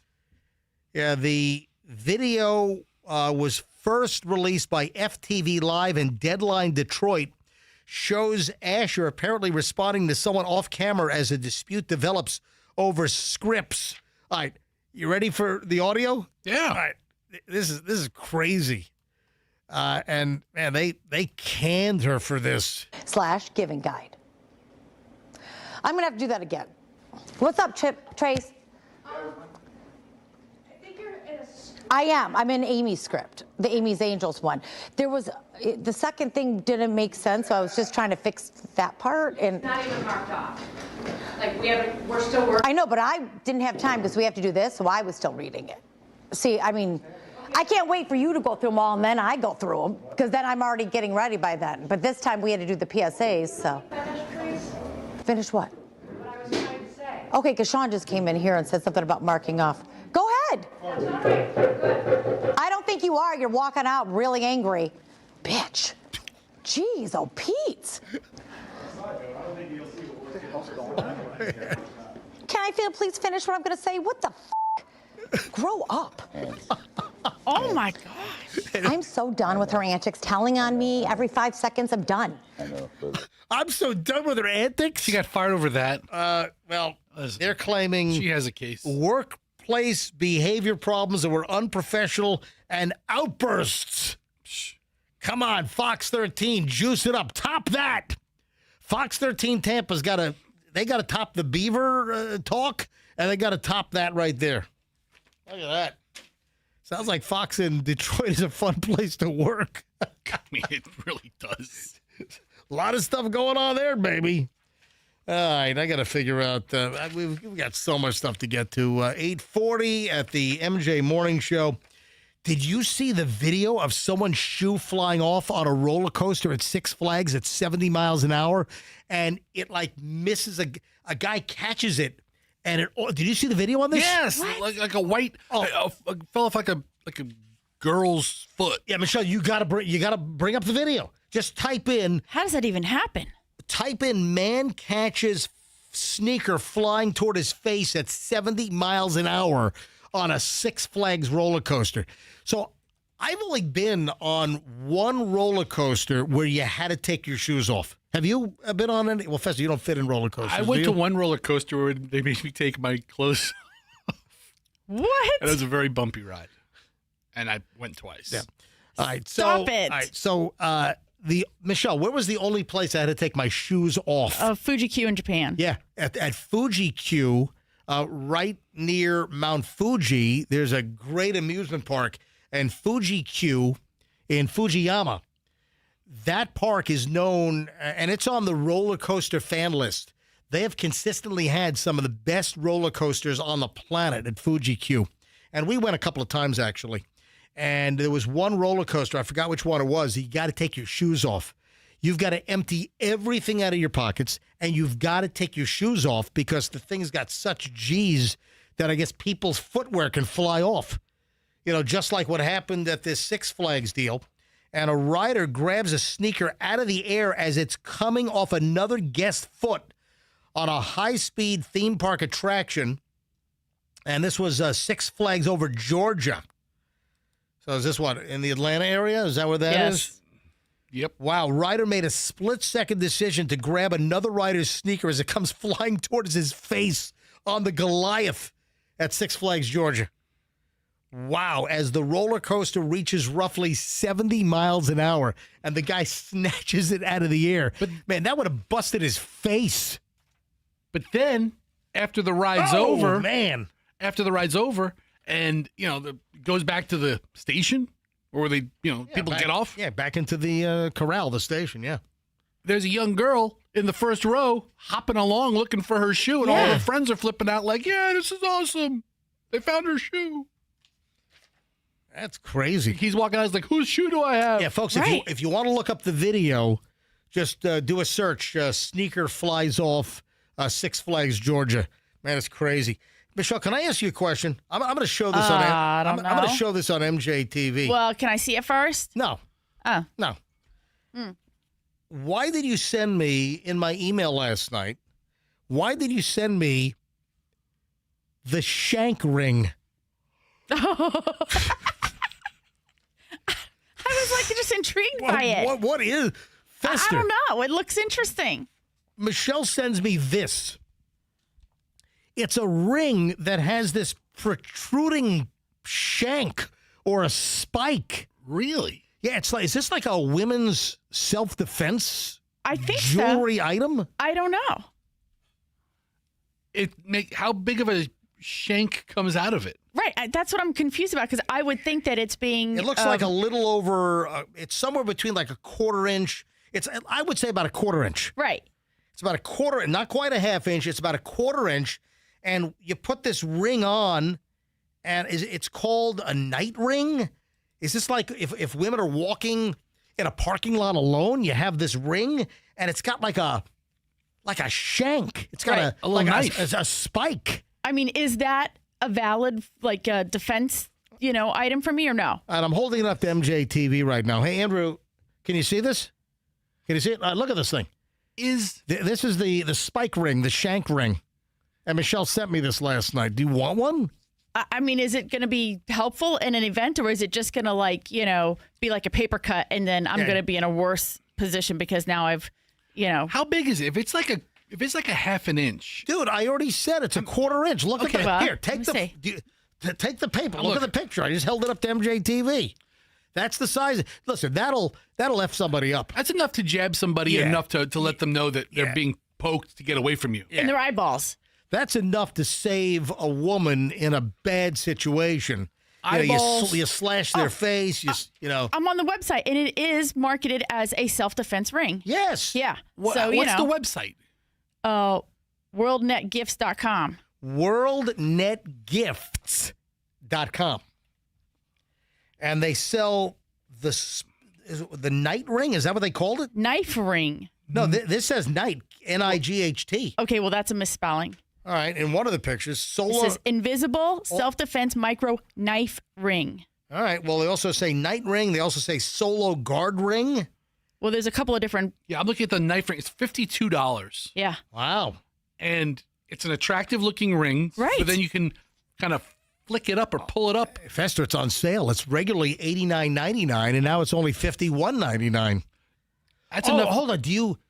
It's got a little button to click up the. Oh, right. So you hit the button on the. This is like a regular ring. Yeah. And then you hit a little button, and it springs the knife up while you're walking at night, and then you can wear it all day and keep the knife down. It's like a switchblade wedding band. Right. Should I get one? It's actually pretty cool. Man. Right? I got to get a hold of my friends at International Diamond Center. I got to get a hold of IDC. They got to do some diamonds on this thing. Put a couple of nice stones on that thing. Make a nice pinky ring out of it. Michelle wants a new engagement ring because she thinks that the stinky diamond that I gave her, 33 years ago, she thinks that it's too small. She's been saying that since I gave it to her. What size? Maybe, I don't know. Was I talking about the ring? Michelle, what's the diamond? Oh, you're talking about something else? Listen. Yeah. The fun size Snickers called the fun size for a reason. Not too big. Knock it off, Fester. But it's fun. All right, what size ring do you have, Michelle? What size? Oh, I have no idea. Oh, okay. I don't think she knows her ring size. They only make them in like 4 sizes, 7, 8, 9, and 10. I guess those are the most common women's sizes. I think that one of those sizes would work. You know what? You got to get. You have a ring sizer, don't you? I do. Yeah, Michelle's got a ring sizer. That hoop with all the rings. Michelle's got one at home, so we can figure it out. Yeah, I think we ought to order one of these things. That's a write-off. That's a bit. All right, not to upstage you, MJ. Yes. With your, Japanese knives, and I'm going to cut some paper. Oh, I got to do that right now. All right, I'm watching a video of this knife ring. Yeah. And they have it cutting paper, and it looks like it's cutting like an Amazon package, so it's cutting right through it. Pretty sharp. Oh, it's also a box opener. Yeah, if you want it to be. A little bit of everything. Yeah. All right, so I've got to show the knives. We also do. Well, you know what? We'll do gifts here as well, Michelle. Right here, right now. Yeah. All right. Okay. All right. So who am I giving their gift first? All right. No, I'm going to do knife demonstration okay, first. okay. All right. So, folks, I've been wanting great, high-quality, handmade chef's knives. I did some research. I didn't want to go all stainless. I didn't want to go all carbon steel. Carbon steel requires, the most maintenance for rust and everything, but they hold their sharpness, and, serious chefs like, the sushi guy, they like the carbon steels. All right. So I decided to go in the middle of stainless and carbon steel, and I got a carbon steel stainless clad, handmade in Japan. Fester. I bought 4 knives on the famous Kappabashi Street, which is known as Restaurant Street. Oh, right in Tokyo. All right, look at this one, man, dude. Look at this knife, Fester. Look at me. Oh my God. Yeah. I'm pulling out the knife, and you look. Where you looking? Michelle tried to get my attention on something. All right, look at this. That's a hell of a knife. This is a 24 centimeter Japanese chef's knife with the real Japanese handle. Real wooden handle. Dude, I'm going to show you something right now. I'm holding up the knife to MJ TV. So if you're not able to see this right now, go back and watch this later today. You go to YouTube, you search MJ TV, MJ Morning Show, look for today's show, and then approximate where it was. What is it? It's 8:49 right now. Watch this. I have a regular piece of copy machine paper, and I'm holding the 24-inch knife. I want you to take a look at this. Okay. Watch this. Wow! Look at my hand. I got to do it on mic, but I don't want to cut my pop filter. Hang on. Listen to this. Wow! Careful! Dude. You're going very fast. I am going fast. He can go fast. I mean, look. Look at this thing. Wow! It cuts paper. Stop. What? Stop what? What, are you scared? You're just wielding it around like maniacally. I mean, look at this thing. All right, so this is the 24 centimeter chef's knife. Then I bought 4 knives. I bought a 21 centimeter chef's knife as well, and then a Santoku, which is like it's a famous Japanese name, Santoku knife. Yes. And hang on, let me bring that one out here. And again, watch this on MJTV. Look at this one. Oh, look at this. This is a smaller blade. This is like a real, a chopper. This is a real vegetable chopper right here. All right, look at this one. I mean, look at this. This is like a Ginsu commercial. Remember that? It'll slice through this aluminum can, and then it'll cut tomatoes paper thin. Look at this thing. Look at this slicing this paper. It's unfreaking believable. Oh, do you have a Ginsu knife commercial? I do. Go ahead and play it. In Japan, the hand can be used like a knife. But this method doesn't work with a tomato. That's why we use the Ginsu. It's a knife that no kitchen should be without. The Ginsu can cut a slice of bread so thin you can almost see through it.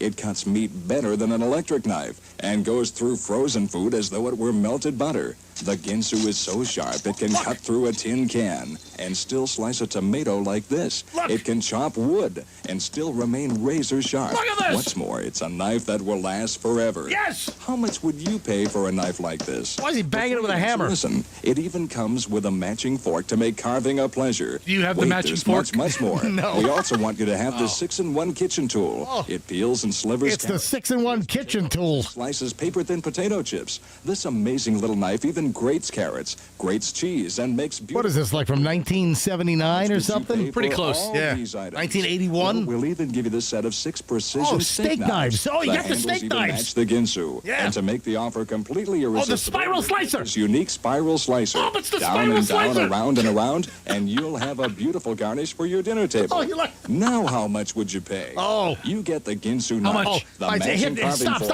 the Hit versatile pause. 6-in-1 kitchen tool. Hit pause.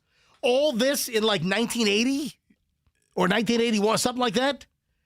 I'm going to guess, let's see, the Ginsu, the spiral slicer, the 6 steak stuff. I'm going with $14.99. Really? $14.99, but don't act yet. There's A more. set of 6 steak knives and the spiral Here we go. slicer. You get them all, guaranteed in writing for 50 years. Yep. For only $9.95. $9.95? Oh my God. God! $9.95? That's amazing. Guaranteed in writing for 50 years, the warranty would still be good. Hold on. You're right. 2030 would be 50 years. Try finding the Ginsu Knife Company in, what was it? I saw the guarantee. Was it like Warsaw, Rhode Island? Go back just a little bit.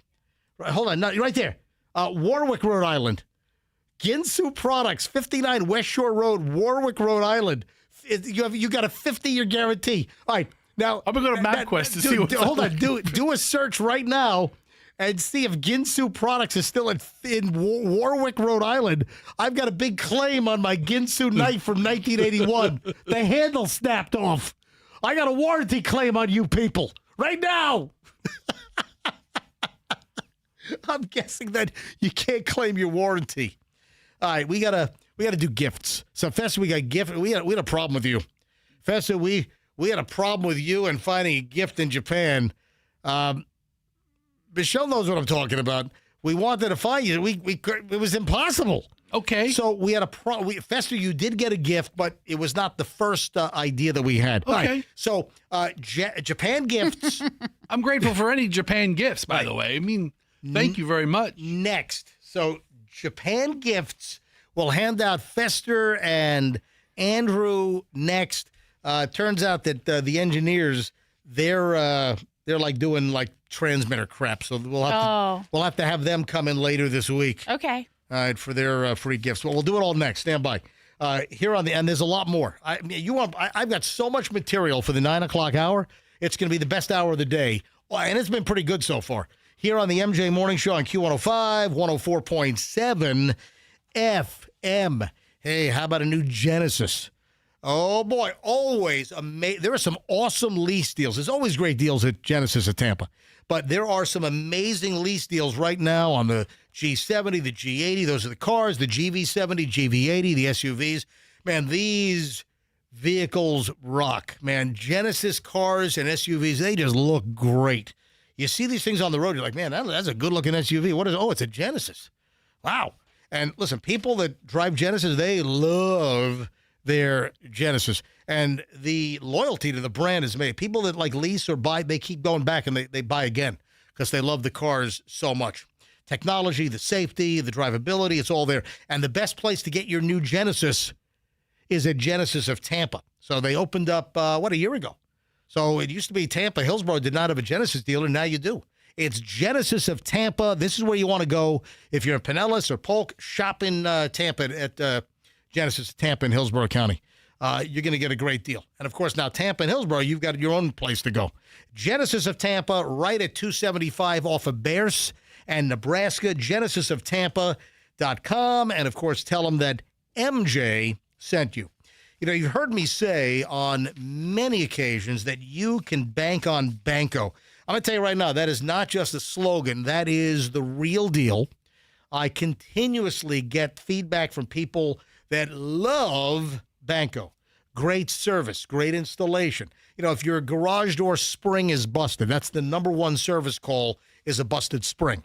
If that happens to you, you call Banco and get your garage door spring fixed at the right price very quickly. They're not going to rip you off like some other companies that are out there. Banco is a family-run company now for over 40 years here in the Tampa Bay area. Banco is the best, the only folks to touch the garage door at my house. And did you know that extreme heat can be blocked by getting an insulated garage door because it stops extreme heat from entering the garage, and it can actually lower your utility bill. And right now you can save $500 off any Clopay 3-layer insulated garage door. Same-day appointments are available. Ask about their interest-free financing. The people I trust, Banco. BancoDoors.com. That's BancoDoors.com. And, of course, tell them that MJ sent you. No secret. Real estate market's tough right now. A lot of stuff that's aging on the market, a lot of stuff sitting around. I'm going to tell you right now that Mark Spain Real Estate will get your home sold. How? Guaranteed all cash offer. So listen to this. Mark Spain Real Estate can make you a guaranteed all cash offer on your home within days. And it's that simple. You can close in as little as 21 days. So if you've got a home that you got to sell, don't let it sit on the market. Don't let it age. You know, you're looking at that sign just flapping in the wind and you don't have any showings. Maybe you're begging for showings, but a lot of times when the market's, good, you got to show, you got to leave the house, you got to have open houses. And that's another thing that you eliminate by selling your home with Mark Spain Real Estate. Get a guaranteed all cash offer today from Mark Spain Real Estate. That's markspain.com, and start packing and tell them that MJ sent you. Traffic's on 8:58. MJ Morning Show back in minutes. In Pinellas County.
9 o'clock hour. It is 9:02 at the MJ Morning Show. Festa, get off the couch. And come on back. Hey, did you see that big scary Ron was circling around like a shark? Like chummed water over here. You know why? Yeah. He wanted to see your knives. Is that why he came in? Yeah, he peeked his head into the door, and he's kind of gives me the chopping motion. Oh, really? What does he want? What does he think? I brought him back like an expensive Japanese chef's knife or something? I think he's going to use that knife on the budget. They've already done that every quarter. All right. Hang on a minute. I want you to know. Just hang on. The air conditioning's going this quarter. I'm calling up Ron right now on my cell phone. Hang on. Just holding it to the microphone. Sounds just as good as our regular phone system. Hello? Hey, Ron, it's MJ Live. You want to come on back? What do you need? You're circling around like a shark. No. I just had a report of a maniacal employee waving knives, so I just wanted to check. Those reports are true, by the way. Yeah, they are 100% true. Hey, Festus. I'm leaving. I'm running to the car, and I'm calling police. So let me know if you guys need some help. So, Festus said that you could borrow one of my new Japanese chef's knives to cut expenses even more. Oh, wow. That's actually brilliant. Great idea, Fester. I'm full of great ideas. All right, goodbye, Ron. Okay, goodbye. See ya. All right. Oh, man. Oh, hold on a minute. You told me I'm in trouble for something? Okay. Hey, let me hold on. I don't know if you want to bring this up. I don't care. I'll bring up anything. What do you mean? You don't know if I want to bring this up? Hang on a minute. I don't know if you want to bring this up. You got to call him back? Yeah, call him back. All right. I'm going to call him back on the regular phone so the quality's a little better. 610. He still has a Philadelphia area code. Yeah. So yesterday I got word that they had a couple of people on this list. Right. The SH list. Yeah. So Hi. If you record your name and reason for calling, I'll see if this person Does is everybody available. have this on their phone now? Hey, Ron, it's MJ and Fester and Michelle. Pick up the phone, please. We're live. Yeah, we just talked to you 30 seconds ago. Stop talking. I need the thing to recognize that we're... Quiet. Hello. Thanks. Please stay on the line. Yeah, I know. Stupid. Oh, God. Same thing as my brother this morning. The same stupid screener deal. Actually, I use it, too. All right, so you heard that I'm on a list. You're on the naughty list? Yeah, he's going to ignore us now. Oh, here he is. Hey, Ron? Yeah. Hey, it's MJ and Michelle and Fester again on the regular studio line. So Fester told me that 2 employees in the building popped up on a list? Yes, the list. All right, so only 2. How many employees do we have now? As with every radio company, radio companies are operating with smaller staffs than in the past. How many total employees do we have now? Full time and part time. Both full and part time. Both. What do we have? Let's say 58 full time and about close to 100 full and part. All right, close to 100 full and part time. All right, so 2 employees were on 2%. 2% of the employees. All right, 2 employees. 2 employees showed up on the list, and those 2 employees were whom? Well, okay, so they're the only 2 employees in the studio that you happen to be in. So the 2 employees on the list apparently were me and Fester. And Ron, what is this list? Why are we on the list? For what reason? So, okay, you know how Santa Claus makes a list every year? Yes. Naughty and nice? It's a good list of naughty. There's security. So this tech security to make sure that we are all safe and that nobody's hacking our systems or stealing our wealth or anything along those lines. All right, so the deal is that Fester and I are the only 2 employees in the building that have not taken the important security module test for online crap? Yes. 2% of my employees have failed that, and the 2% happen to be sitting within 8 feet of each other. All right. So I heard that if we do not complete it in very short order, that there will be a list of non-compliant entities provided to like some of the big stakeholders in the company. That is correct. And a maniacal employee with knives may track them down. So wait a minute. So I'm on the list for not taking the latest security test, and yes. And also I've been flagged for waving around my Japanese knives in studio. This has been a pretty comprehensive day for you. I'll tell you what. Altogether, you take the knives and other. I'm a TSA nightmare in this place. So, MJ, listen, I'm sure you are. MJ, the way it was presented to me yesterday was that the IT director of this company insists on 100% compliance. Is it still that Pinto guy? I don't know. I don't know who this person is. No, it's not that gentleman anymore. Pinto's gone? That gentleman is no longer with us. Did his Pinto explode? Yes, his Pinto. They sent you an email about it. 1980s car reference. 1976, actually. So, okay.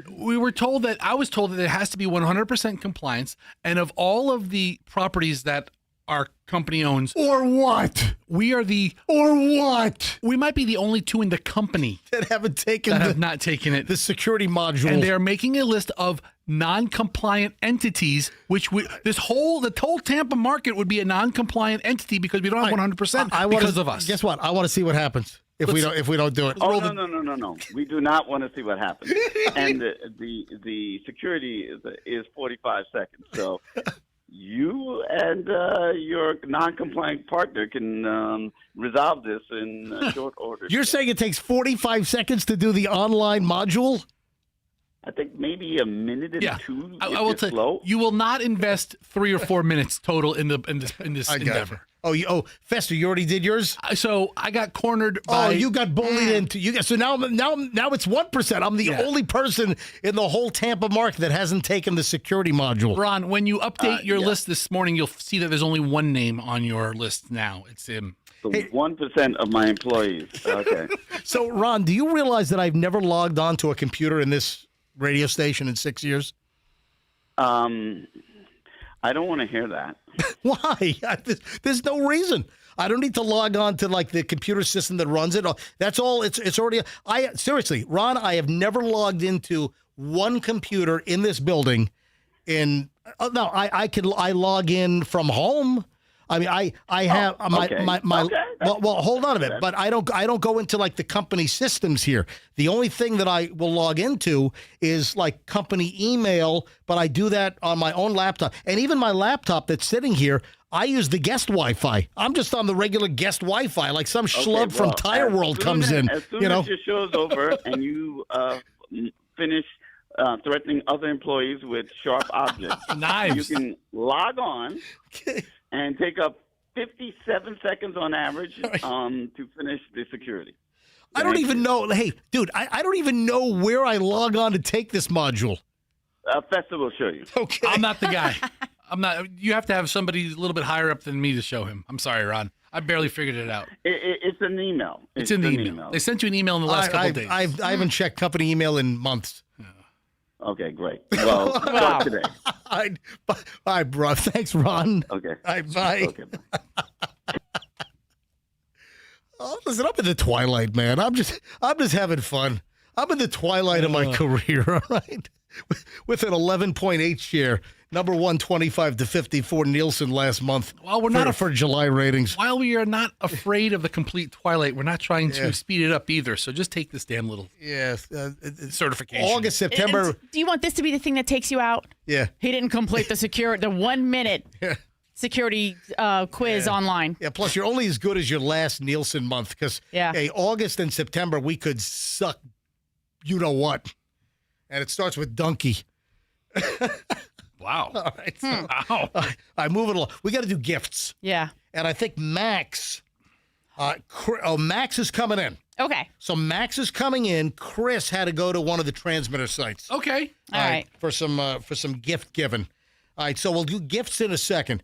I got to figure this out. A listener sent me like this mysterious, quizzical, I don't know what the hell this means.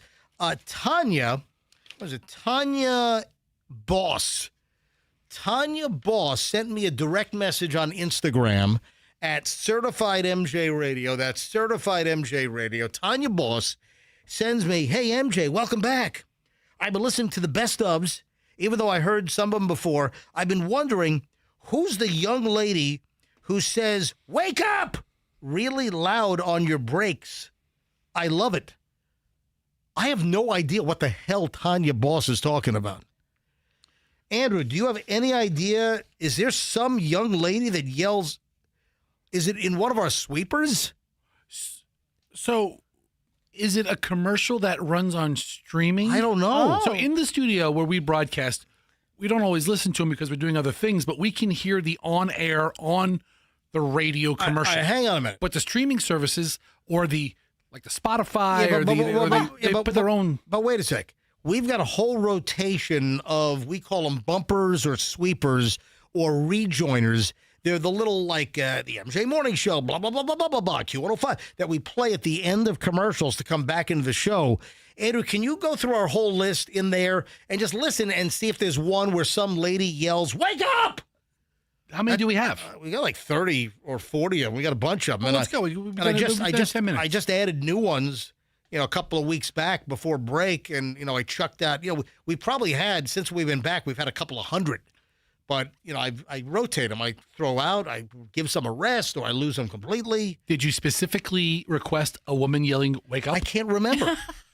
Sometimes the production people just take my written ideas that they'll add little sound effects or little audio bites into the, maybe there is a wake. It kind of sounds familiar. I'm sure over the years I've had a sweeper that had wake up. I'm sure I've had it.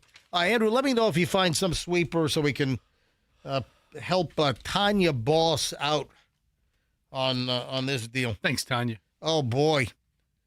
4 chains that don't use real pumpkin in their pumpkin spice lattes. What? And we're coming up on pumpkin spice latte season. Dude, it's about to be everywhere. I'm sure it's already started. Yeah.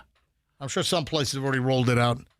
Just like you've got Christmas decorations in some stores already, like a month ago. That into pumpkin. Okay, it's a good flavor, I guess, but it's not. I don't need everything to be pumpkin. I never thought I liked pumpkin. So I kind of, you know what it is? And I love vegetables. And I like gourd vegetables. I'll eat zucchini and that kind of crap.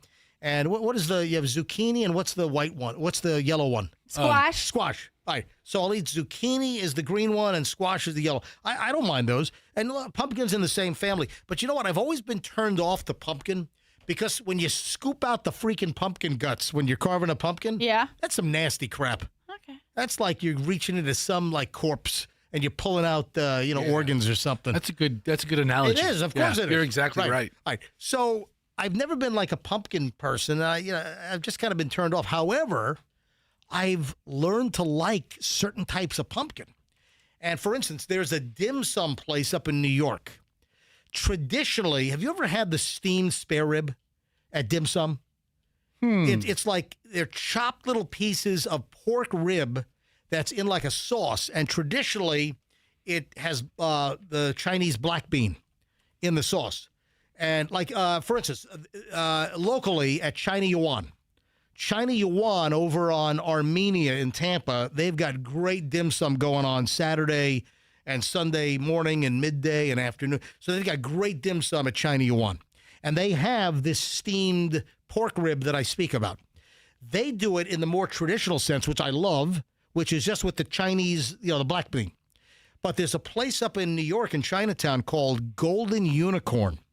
And they do chunks of steamed pumpkin. And it's fantastic. It's like, what is this? And then I found out it was pumpkin. I'm like, oh my God, I've been missing out. Just the way it's cooked with the pork and the sauce, and it's fantastic. So back over to the pumpkin spice lattes. But I'm not a coffee drinker or a latte drinker, so this doesn't really affect me at all. But there's a list of 4 chains that don't use real pumpkin in their PSLs. And that's not Port St. Lucie. Oh, well, what is it? It's pumpkin spice latte. So I would bet that a coffee shop is on this list because it's like a powder or a syrup that's formulated to taste like what they think pumpkin spice tastes like, not to taste like a pumpkin. Like a pumpkin. If you take a bite of an orange pumpkin, it tastes nothing like what you think pumpkin spice tastes like. Right. Yeah, it's just not my favorite. It really just tastes like cinnamon, doesn't it? Isn't it like just... It's like cinnamon and nutmeg and like fall-inspired flavors. All right, so we got a list. All these places about to go all pumpkin spice latte crazy, right? And we've got a list of 4. Who put this together? Oh, the Takeout. You've heard of that. It's like the food website, the Takeout. The Takeout.com put together 4 chains that don't use real pumpkin in their pumpkin spice lattes. It's pumpkin spice latte time again. Of course it is. The festive favorite seems to arrive earlier every year. Yeah, we know that. So here are the 4 places that apparently don't use real pumpkin. These days, consumers expect pumpkin spice lattes to contain the actual pumpkin in the addition to the simple spice mix that gives pumpkin pie its distinctive, comforting flavor. I think that's a fallacy. I don't think you're expecting real pumpkin in your pumpkin latte. And yet some chains still use syrups that don't contain any real squash at all. Oh. Below are 4 popular chains that are confirmed to be gourdless wonders with a nary a hint of pumpkin in their autumnal concoctions. Unfortunately for real pumpkin cheerleaders, some of them are also really good, but let's not let that distract us from the unmasking.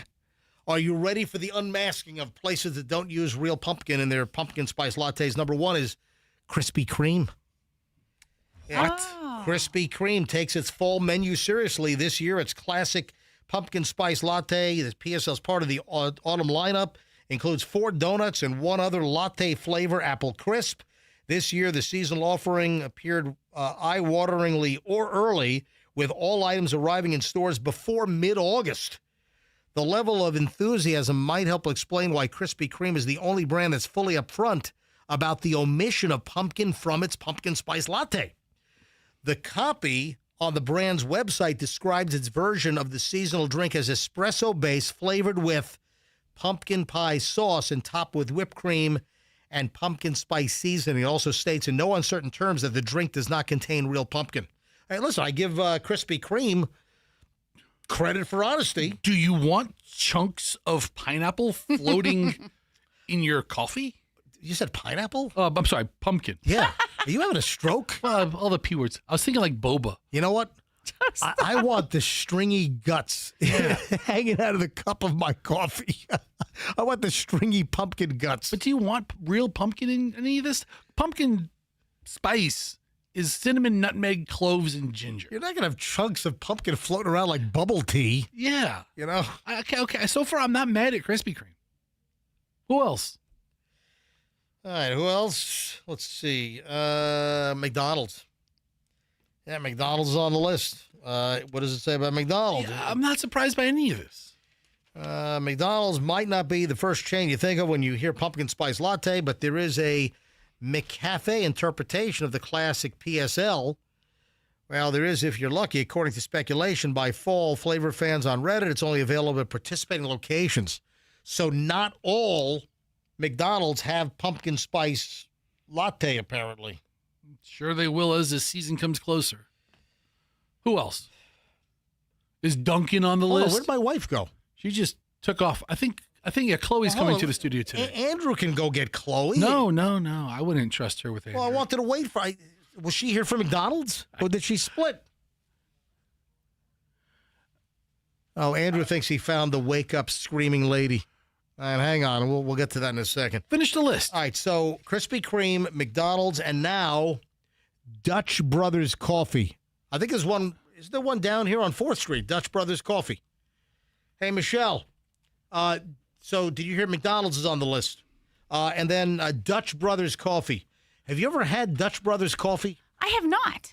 Yeah, see, I don't drink coffee at all, so I haven't been to any of these Do places. we even have any of those around town, Festa? I'm looking. Dutch Brothers has a location in... Dude, there's one on 4th Street, I think. I know I've seen one. There's one on 4th Street. There's one, I think, on Gandy Boulevard in Tampa. Am I right about 4th Street? I think there's one not far away from the radio station. I'm sorry, there's one in Ballast Point. West Ballast Point Boulevard. No, that's not that. Is that? Oh, that's Interbay. I didn't know that. Oh, there's one down in South Tampa near MacDill. Yeah. So there's a couple of them in town. One in Largo, one in St. Pete, one in Riverview. Is there one on 4th Street? That's Scooters. Oh, I thought I saw where. I know I've seen the Dutch Brothers somewhere. Scooters is on 4th All right, Street. they don't have real pumpkin in their stuff either. Dutch Brothers Coffee goes hard when it comes to seasonal menus. The Oregon native chain's current summer lineup includes Fruity Supernova and Starburst Fizzes. Anyway, so they don't do it. And then finally, Dunkin'. Oh. Yeah, Dunkin' does not have real pumpkin in their pumpkin spice holiday Halloween offerings. Oh, Chloe just arrived. Chloe, are you shocked at that? I'm shocked at this information. Oh, you are. Are you really? I mean, I don't expect any of these coffee places to be using real pumpkin. It's just going to be syrup or powder. Yeah, that's it. Syrup, powder, a couple of scoops, a couple of high school dropouts So making they're it for you. not, they're not going to the pumpkin patch? No. It's pumpkin spice. It's not pumpkin. Is that to insinuate that Starbucks uses real pumpkin? I'm shocked at this information. We're all shocked. There's the list. So, I didn't do the gifts yet. You did? I mean, Holy you're just crap. putting it off and putting it off. Do you want to put it off till tomorrow? It's like you don't even want to give the gifts. No, I'm going to do the gifts. You know what? And Chloe's here, so it's great because she helped pick All out right. some things and All she right. helped find them. All right, so That's true. Chloe just arrived. All right, we'll do gifts. Gift from Japan for Fester and for Andrew. And I got to hold off on the engineers because they're not in the building. So gifts right after the break. What did we? And we had a problem with Fester. As I teased this, I'm sorry. Listen, I've been waiting to find out what the Fester problem is. I apologize, but we had a big problem with the Fester gift situation. We could not find first choice. Oh, you're looking for something my size? Hey, you couldn't go to like the sumo barn? Hey, hang on a minute. All right, back in minutes here on the MJ Morning Show on Q105, 104.7 FM. It's a miracle at Miracle Toyota. Every single day, it's a miracle. If you're looking for a great Toyota deal, if you're looking for a great Toyota experience, if you're in Polk County, head to Haines City and go to Miracle Toy. Oh, my. Did you spill something? Did you spill something? No, hold on. Why is everyone running around like their heads are cut off? Hold on. What's going on? Well, Chloe brought breakfast, and we're going to eat while you're sitting there doing you guys are. She just brought a napkin over. It was just like a fire drill over here. No. Oh, my God. Hold on. Why you running around like a maniac? I thought like it was a big spill in here. Nobody's running like a maniac. In the brand new studio. That would have really upset Ron. No, what do you mean, Ron? It would have upset me. I don't care. I want to keep this studio in good shape for my remaining months here. All right, so where was? Miracle Toyota. Yeah, so it's a miracle at Miracle Toyota. You're looking for a car, truck, SUV. I'll tell you what, there's a whole bunch of Toyotas that I like. I like the Land Cruiser. I like the Sequoia. I like the 4Runner. And I'll tell you what, BMW has really effed up the new X5. I can't imagine we're going to buy a new X5 with the new body. I hate it. So I might be. I'm look. We're going to look for an alternative when our lease is up. I can't believe it. Listen, Toyota has a great product, and a great place to do business is Miracle Toyota in Haines City. So if you're anywhere in Polk County or surrounding counties, if you want a great experience, head over to Miracle Toyota on 27 in Haines City. Great new selection always, great used selection, excellent service department, and they're always giving back to the community. It's really a place you want to do business with. Miracle Toyota, Haines City, and please tell them that MJ sent you. So Air Rescue should be in your contact list right now. Fester, is Air Rescue in your contact list? Do you have it? Is it in there? They actually are, yes. As he's eating. I mean, you caught me at a bad time. Yeah, I guess so.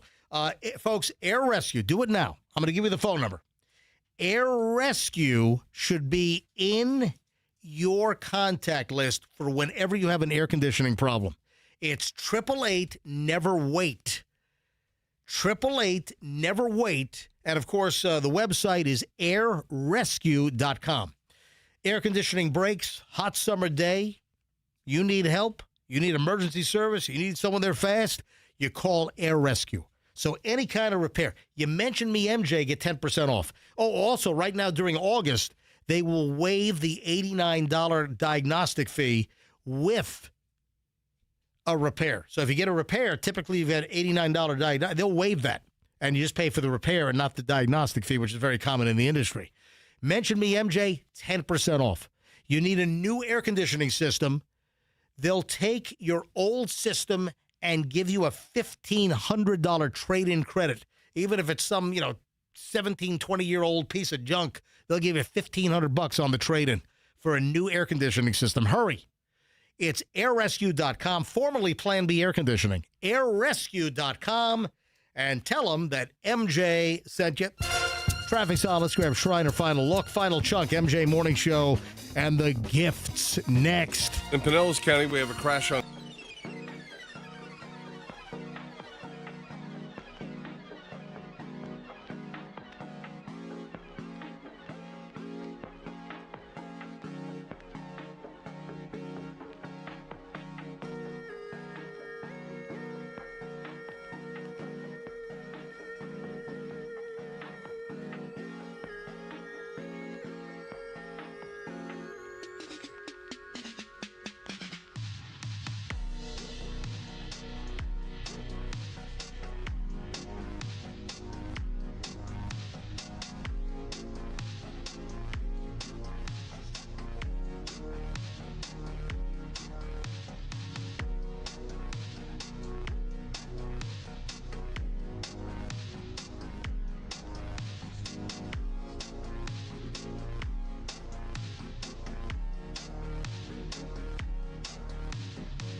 I think Andrew found it. Got that hanging around. So I wanted to play the appropriate music, and I played the Top Gun anthem. You know that that was like written. Was it Harold Faltermeyer, and then Billy Idol's longtime guitar player Steve Stevens. Oh yeah, Steve Stevens. Yeah, he's the guitar on.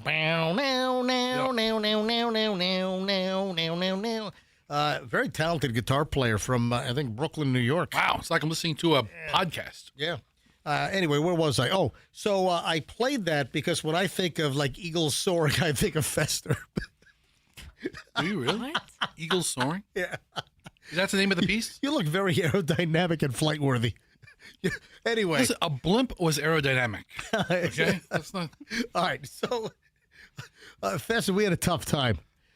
We could not find a garment in the whole country of Japan to fit you. Did they not have like a sumo store or a sumo outlet store? Well, it was very, very difficult to find a sumo warehouse. I legit thought you guys were going to bring me back a sumo a diaper. Yeah, a sumo diaper. Because even Hadley said she was watching the video of the ambulance. You put an ambulance in Tokyo where there's like a siren and the guy's like, get the hell out of the way, but in Chinese. Yeah, no, it's Japanese. Whatever. Yeah, we're in Japan. We're not yelling. Well, I'm over here, so I can't tell the difference. Anyway, there's I still need to I still haven't gone over all the video I shot. So on my Instagram, there are a ton of really cool videos that I shot in Tokyo. And yes, one of the videos is the fire trucks, the police cars, the ambulances, when they're racing down the street with their sirens on, they also have like some guy yelling on the PA system.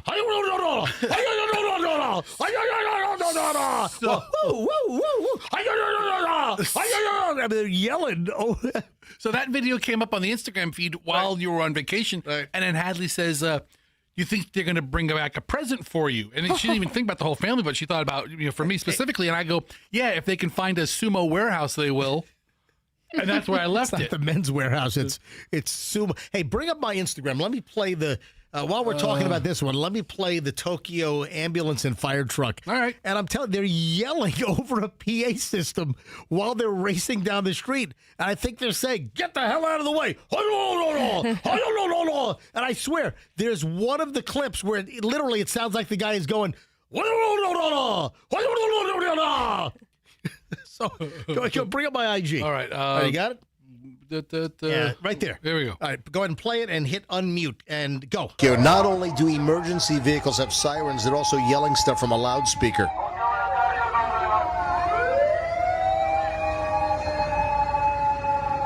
right, here comes the ambulance. Now an ambulance. Let me translate. I mean, the guy actually is going. I don't know what they're saying, but they're yelling stuff on a PA while the sirens are blaring. Yes, Fester. I'd like to point out that the one thing you didn't do on this video is the one thing you promised to do. And that's translate. You just imitated. Yeah, I would love to know what they're saying. Yeah, they're probably saying, like, get the hell out of the way. Well, we have our Japanese friends. They watch us on YouTube TV. They do. They watch MJ TV. So if you could tell me, look at my Instagram and please translate what they're yelling on the PA system on these emergency vehicles in Tokyo. You're like, let me translate. And so, no, it's like when you think of like an angry yelling Japanese guy, it's like, you just think, it just kind of sounds like that to me. All right. Gift time. First, though, let me just satisfy. Was it Tanya Boss? Yeah, it sounds right. All right. Let me satisfy Tanya Boss right now. Tanya wanted to know what Who yells "Wake up"? And Andrew thinks he found it. I guess you heard it during our best ofs while we were on vacation. All right, here. I think this is it. The number one reason to wake up. Wake up! The MJ Morning Show. Yeah, so this, I guess, runs. Andrew, do you run those in between? Andrew runs those in between best of segments. And Tanya, we have no idea who yells "Wake up." Whoever the production company was that did that particular sweeper, they had some wild track audio bite of some woman yelling, "Wake up!" And it ended up in the sweeper. The number one reason to wake up. Wake up! The MJ Morning Show. So I don't know where that came from. But we use those as separators in between best of segments. All right, Michelle. Yeah. Whip out the bag of gifts. Okay. At 9:39, let's start giving out the gifts. Wait, am I doing Fester first? Yeah. Okay. Yeah, absolutely. And, All right. And then hang on to Max and Chris because they're not here. All right. All right, so the bag has everything for you and your family in there. Oh. And well, hold on. Are you going to take everything out or are you going to have them take it out? well, Fester can take it out. You can present the bag to me as well. Right. So, Fester. Whatever you want. Put it down. Fester, any clothing that we tried to buy you in Japan, it was like the size of a Kleenex on your body. Don't they have like shipbuilders or something? Isn't Japan very into boats? I think really only the guys that are your size are probably the sumo guys. Yeah. So you would, we would have brought you home a You know what? diaper, a sumo man's diaper. We could have gone to Tokyo Tent and Awning. Yeah, seriously. To get you something. A tarp, Tokyo tarp. Go to the Fukushima Fat Boy store. Oh, you're looking for a big round person. Come on, stop. So this is the most Japanese looking. Yeah, look at that. It's like a Japanese kind of wave. It's the Hokusai. It's wave. a specific artist. It's Hokusai, Hokusai. who's done the Great Wave of Japan, and I think it was like during a tsunami, maybe This an is the earthquake. tsunami. Yes. Yeah. So when Festa By the jump way, in the pool. Hokusai once had pink eye. Oh, Okay. pink eye Hokusai. Yeah, well, it's poop eye. Oh, poop eye. All right, just dig on in, Fester. Just dig on All in. right, so the bag is nice. Don't throw the bag away. Yeah, the bag is for you or Allison to use. Is that how much you was gotta that take bag? that one out last. That's okay. last. That bag looks expensive. Oh, No, very it expensive. It was not? It really wasn't. All right, actually. you buy that at Don Quixote? Where'd you buy that? No, we Oh, bought you it on bought- the street. All right. At the Dollar Bonsai. All right. What's that? It's like the Dollar Tree over in Japan. All right, so let's go through the stuff here. Dollar pound. go. Okay, I've got Kit Kats. Okay, so those are peach Kit Kats. There's one for every member of your family. Oh, those are like Japan exclusives. Oh, you can wow. only get the peach Kit Kats. Yeah, they're exclusive to Japan. They're peach flavored Kit Kats. They're delicious. And then we have a Japanese pleasure device. No, that's not. That's an umbrella for Allison. Oh my God, I thought it was something totally different. Hey, Andrew. Oh, I'm so glad to know it's an umbrella. Mm-hmm. I thought it was a. Hey, Andrew, do you have MJTV on Fester? And again, it's in the Hokusai. You can take that paper off if you want. Just slip it right off. Yeah, it has a name. Hokusa Ralph. Right. Oh, So you they- don't want to you. save the wrapping paper because No, it's they- got the Hokusai on it? They do a lot of artwork that is like in the vein of Hokusai. Okay, so- and then we got a couple of these lemon Kit Kats. No, those are banana. What? Oh, banana flavored Kit Kats. Yeah. Also exclusive to Japan. You can't get those Fantastic. anywhere else. Bananas and peaches.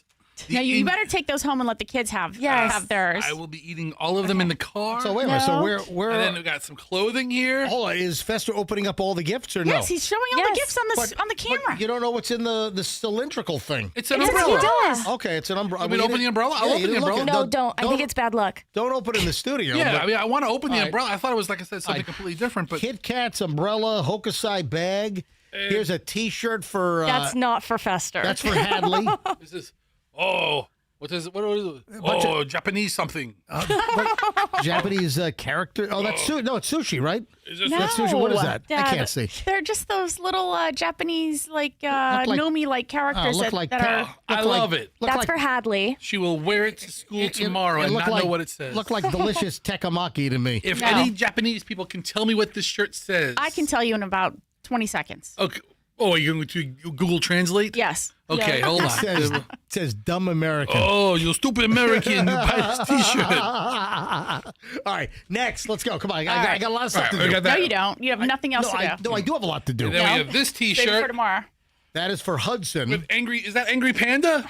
Something like He that. looks like an angry panda. Yeah, Hudson's going to love that. All right, Oh, next. that's fantastic. All right. And then I got a book. Is this for Fester? Mom. Oh.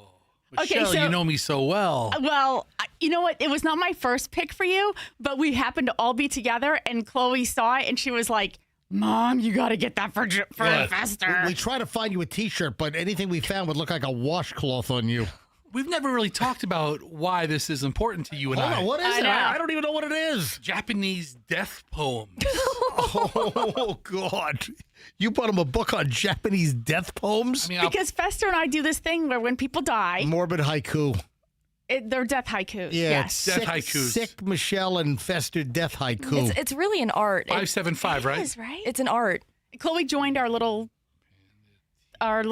group. It's, everybody deals with grief in their own way. I got to write one for Hayden Panettiere today. I know. We've got to do it. Stop. All right, 575. Right. All right, anything else for So, nope, that's it for Fester. All right, and thank you that's very the Fester much. family. All right, so Andrew, come on in here. Andrew, just I guess so we can do a wide shot. Yeah, just do the wide shot for a bit. All right, Andrew's coming into the studio, and we got a couple things for Andrew. And Michelle was even thoughtful enough to get something for Andrew's girlfriend.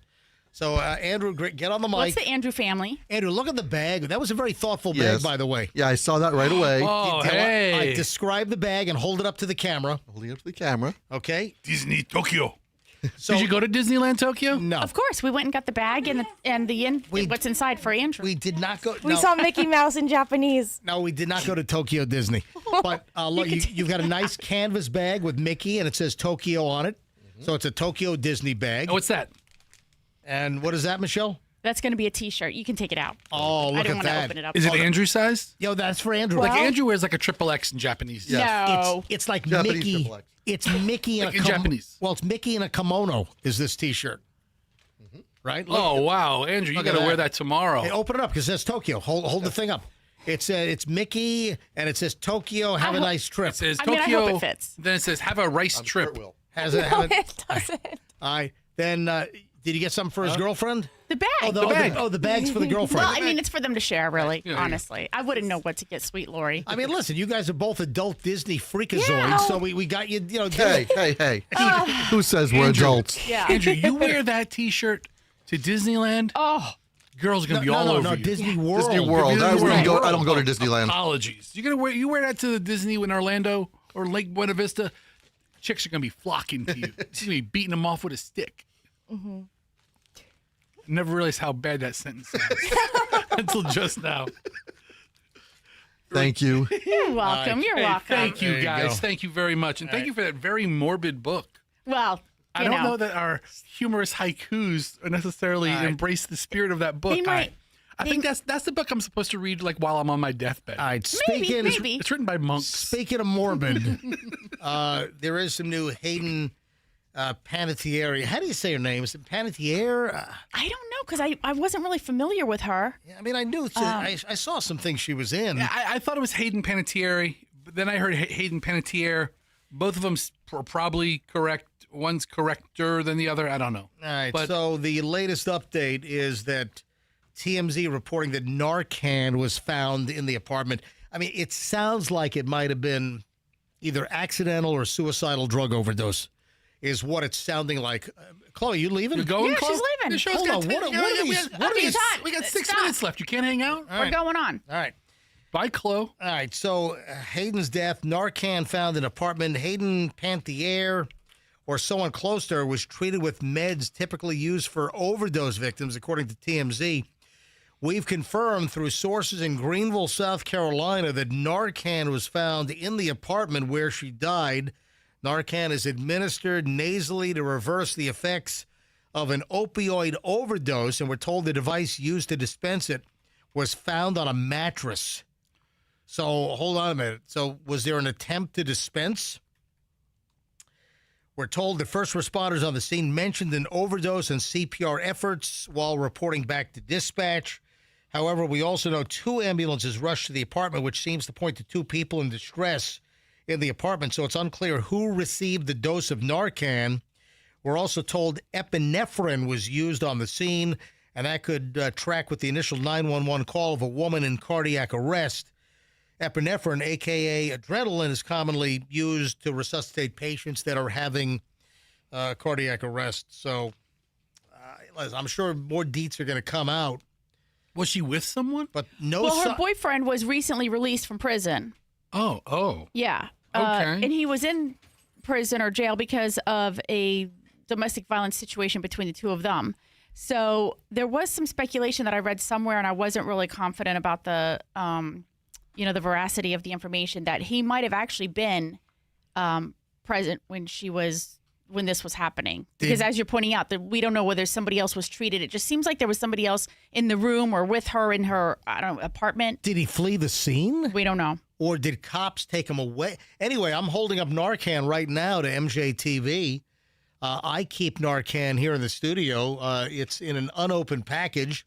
And this is not for me or for Michelle or Chloe when she's here or Bailey, the intern, or Fester. No, or Andrew. This is if we have an employee that, doses out, we have or a guest that, has some kind of opioid overdose. I've got Narcan right here to jam up their strills. Stranger things have happened at radio stations, man. I'm glad we have it. I keep Narcan on hot standby. Anyway, rest in peace. Rest in peace, Hayden.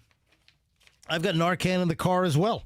If I'm like at Walmart at 275 in Dale Mabry, and there's a great chance of an opioid overdose in that place, I've got it right there. I could jam it up the strills. That's street lingo for the nostrils. The shrills. The strills. Strills. Nostrils. The strills. All right. So we got this Tupac Shakur murder trial going on. It started yesterday. Yeah. Opening arguments. Or I'm sorry, opening statement, opening argument. No. What? They're very different, aren't they? They're very different. All right, well, okay. I tell me, lawyer. No, they're very different. Opening statements, you're just laying out the facts that you're able to, present throughout the trial, and the argument at the end is where you take every. Well, that's a closing argument. Yeah, closing argument. I was saying opening. All right. Are they going to get Kef D? Because Dwayne Kef D Davis. Isn't it Keefe? Keefe? I think it's Keefe. So, Los Angeles gang enforcer accused of orchestrating the Tupac Shakur murder is reportedly trying to cash in on his notorious connection to the killing with a Hollywood movie deal. Even his lawyers argue his supposed confessions were fabricated for fame and fortune. Dwayne Keefe D. Davis has been shopping around his memoir, Compton Street Legend, as the basis for a feature film and discussing potential projects from behind bars. According to filmmaker Richard R.J. Bond, longtime Davis supporter.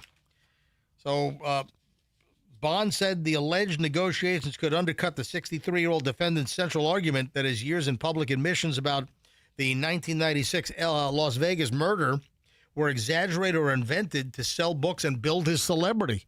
So that's his defense, that he was just making all this crap up just to build up some phony street cred? That's it. He's just trying to get paid. And now he's arrested and on trial for a crime that he wrote about? Well, if that's all the evidence they have, this is pretty weak. Did he do it? Did he help orchestrate the murder of Tupac Shakur in Vegas in 1996? Okay, they have to have something else besides he wrote a book and said he did. Yeah, I would agree with that. Okay. There's got to be some kind of proof from 30 years ago that directly ties him to it. Anyway, we're watching the whole Tupac Shakur thing going out in L.A. right now. How do you say? Is it Nate Bargatze? How do you say his name? Yeah, Bargatze. So I like this guy's funny. I like him. He's a funny comic. He's probably one of the biggest, if not the biggest, touring comic right now. No, I've got news that says he's the biggest. Okay, he's the biggest. Yeah. So where did he come from? Because his rise has been what over the last 3 to 5 years? His meteoric rise has been but he's been doing comedy since like 2010. Okay, right, but a long time. But he really, really started to hit it big and become extremely well-known, recognized. Maybe the last 5 years, I think. That's what I was going to say. I was going to say like 3 to 5 years. He has a lot of specials on stream, and that seems to be the launching pad. Once you get a streaming special or two on Netflix, then you really get that's the accelerator. So here's the deal. He has broken the Guinness World Record, and he beat Jeff Dunham. Bargatze is now the title holder, the most tickets sold for a stand-up comedy tour, according to Variety. He sold roughly 2,016,254 tickets for his Big Dumb Eyes tour. He does have some big dumb eyes. Oh, that's why he's poking fun at himself. He cashes in on those big dumb eyes, Big Dumb Eyes. Right? And whereas Dunham, he held the record previously for selling 1,981,720 tickets for his Spark of Insanity tour.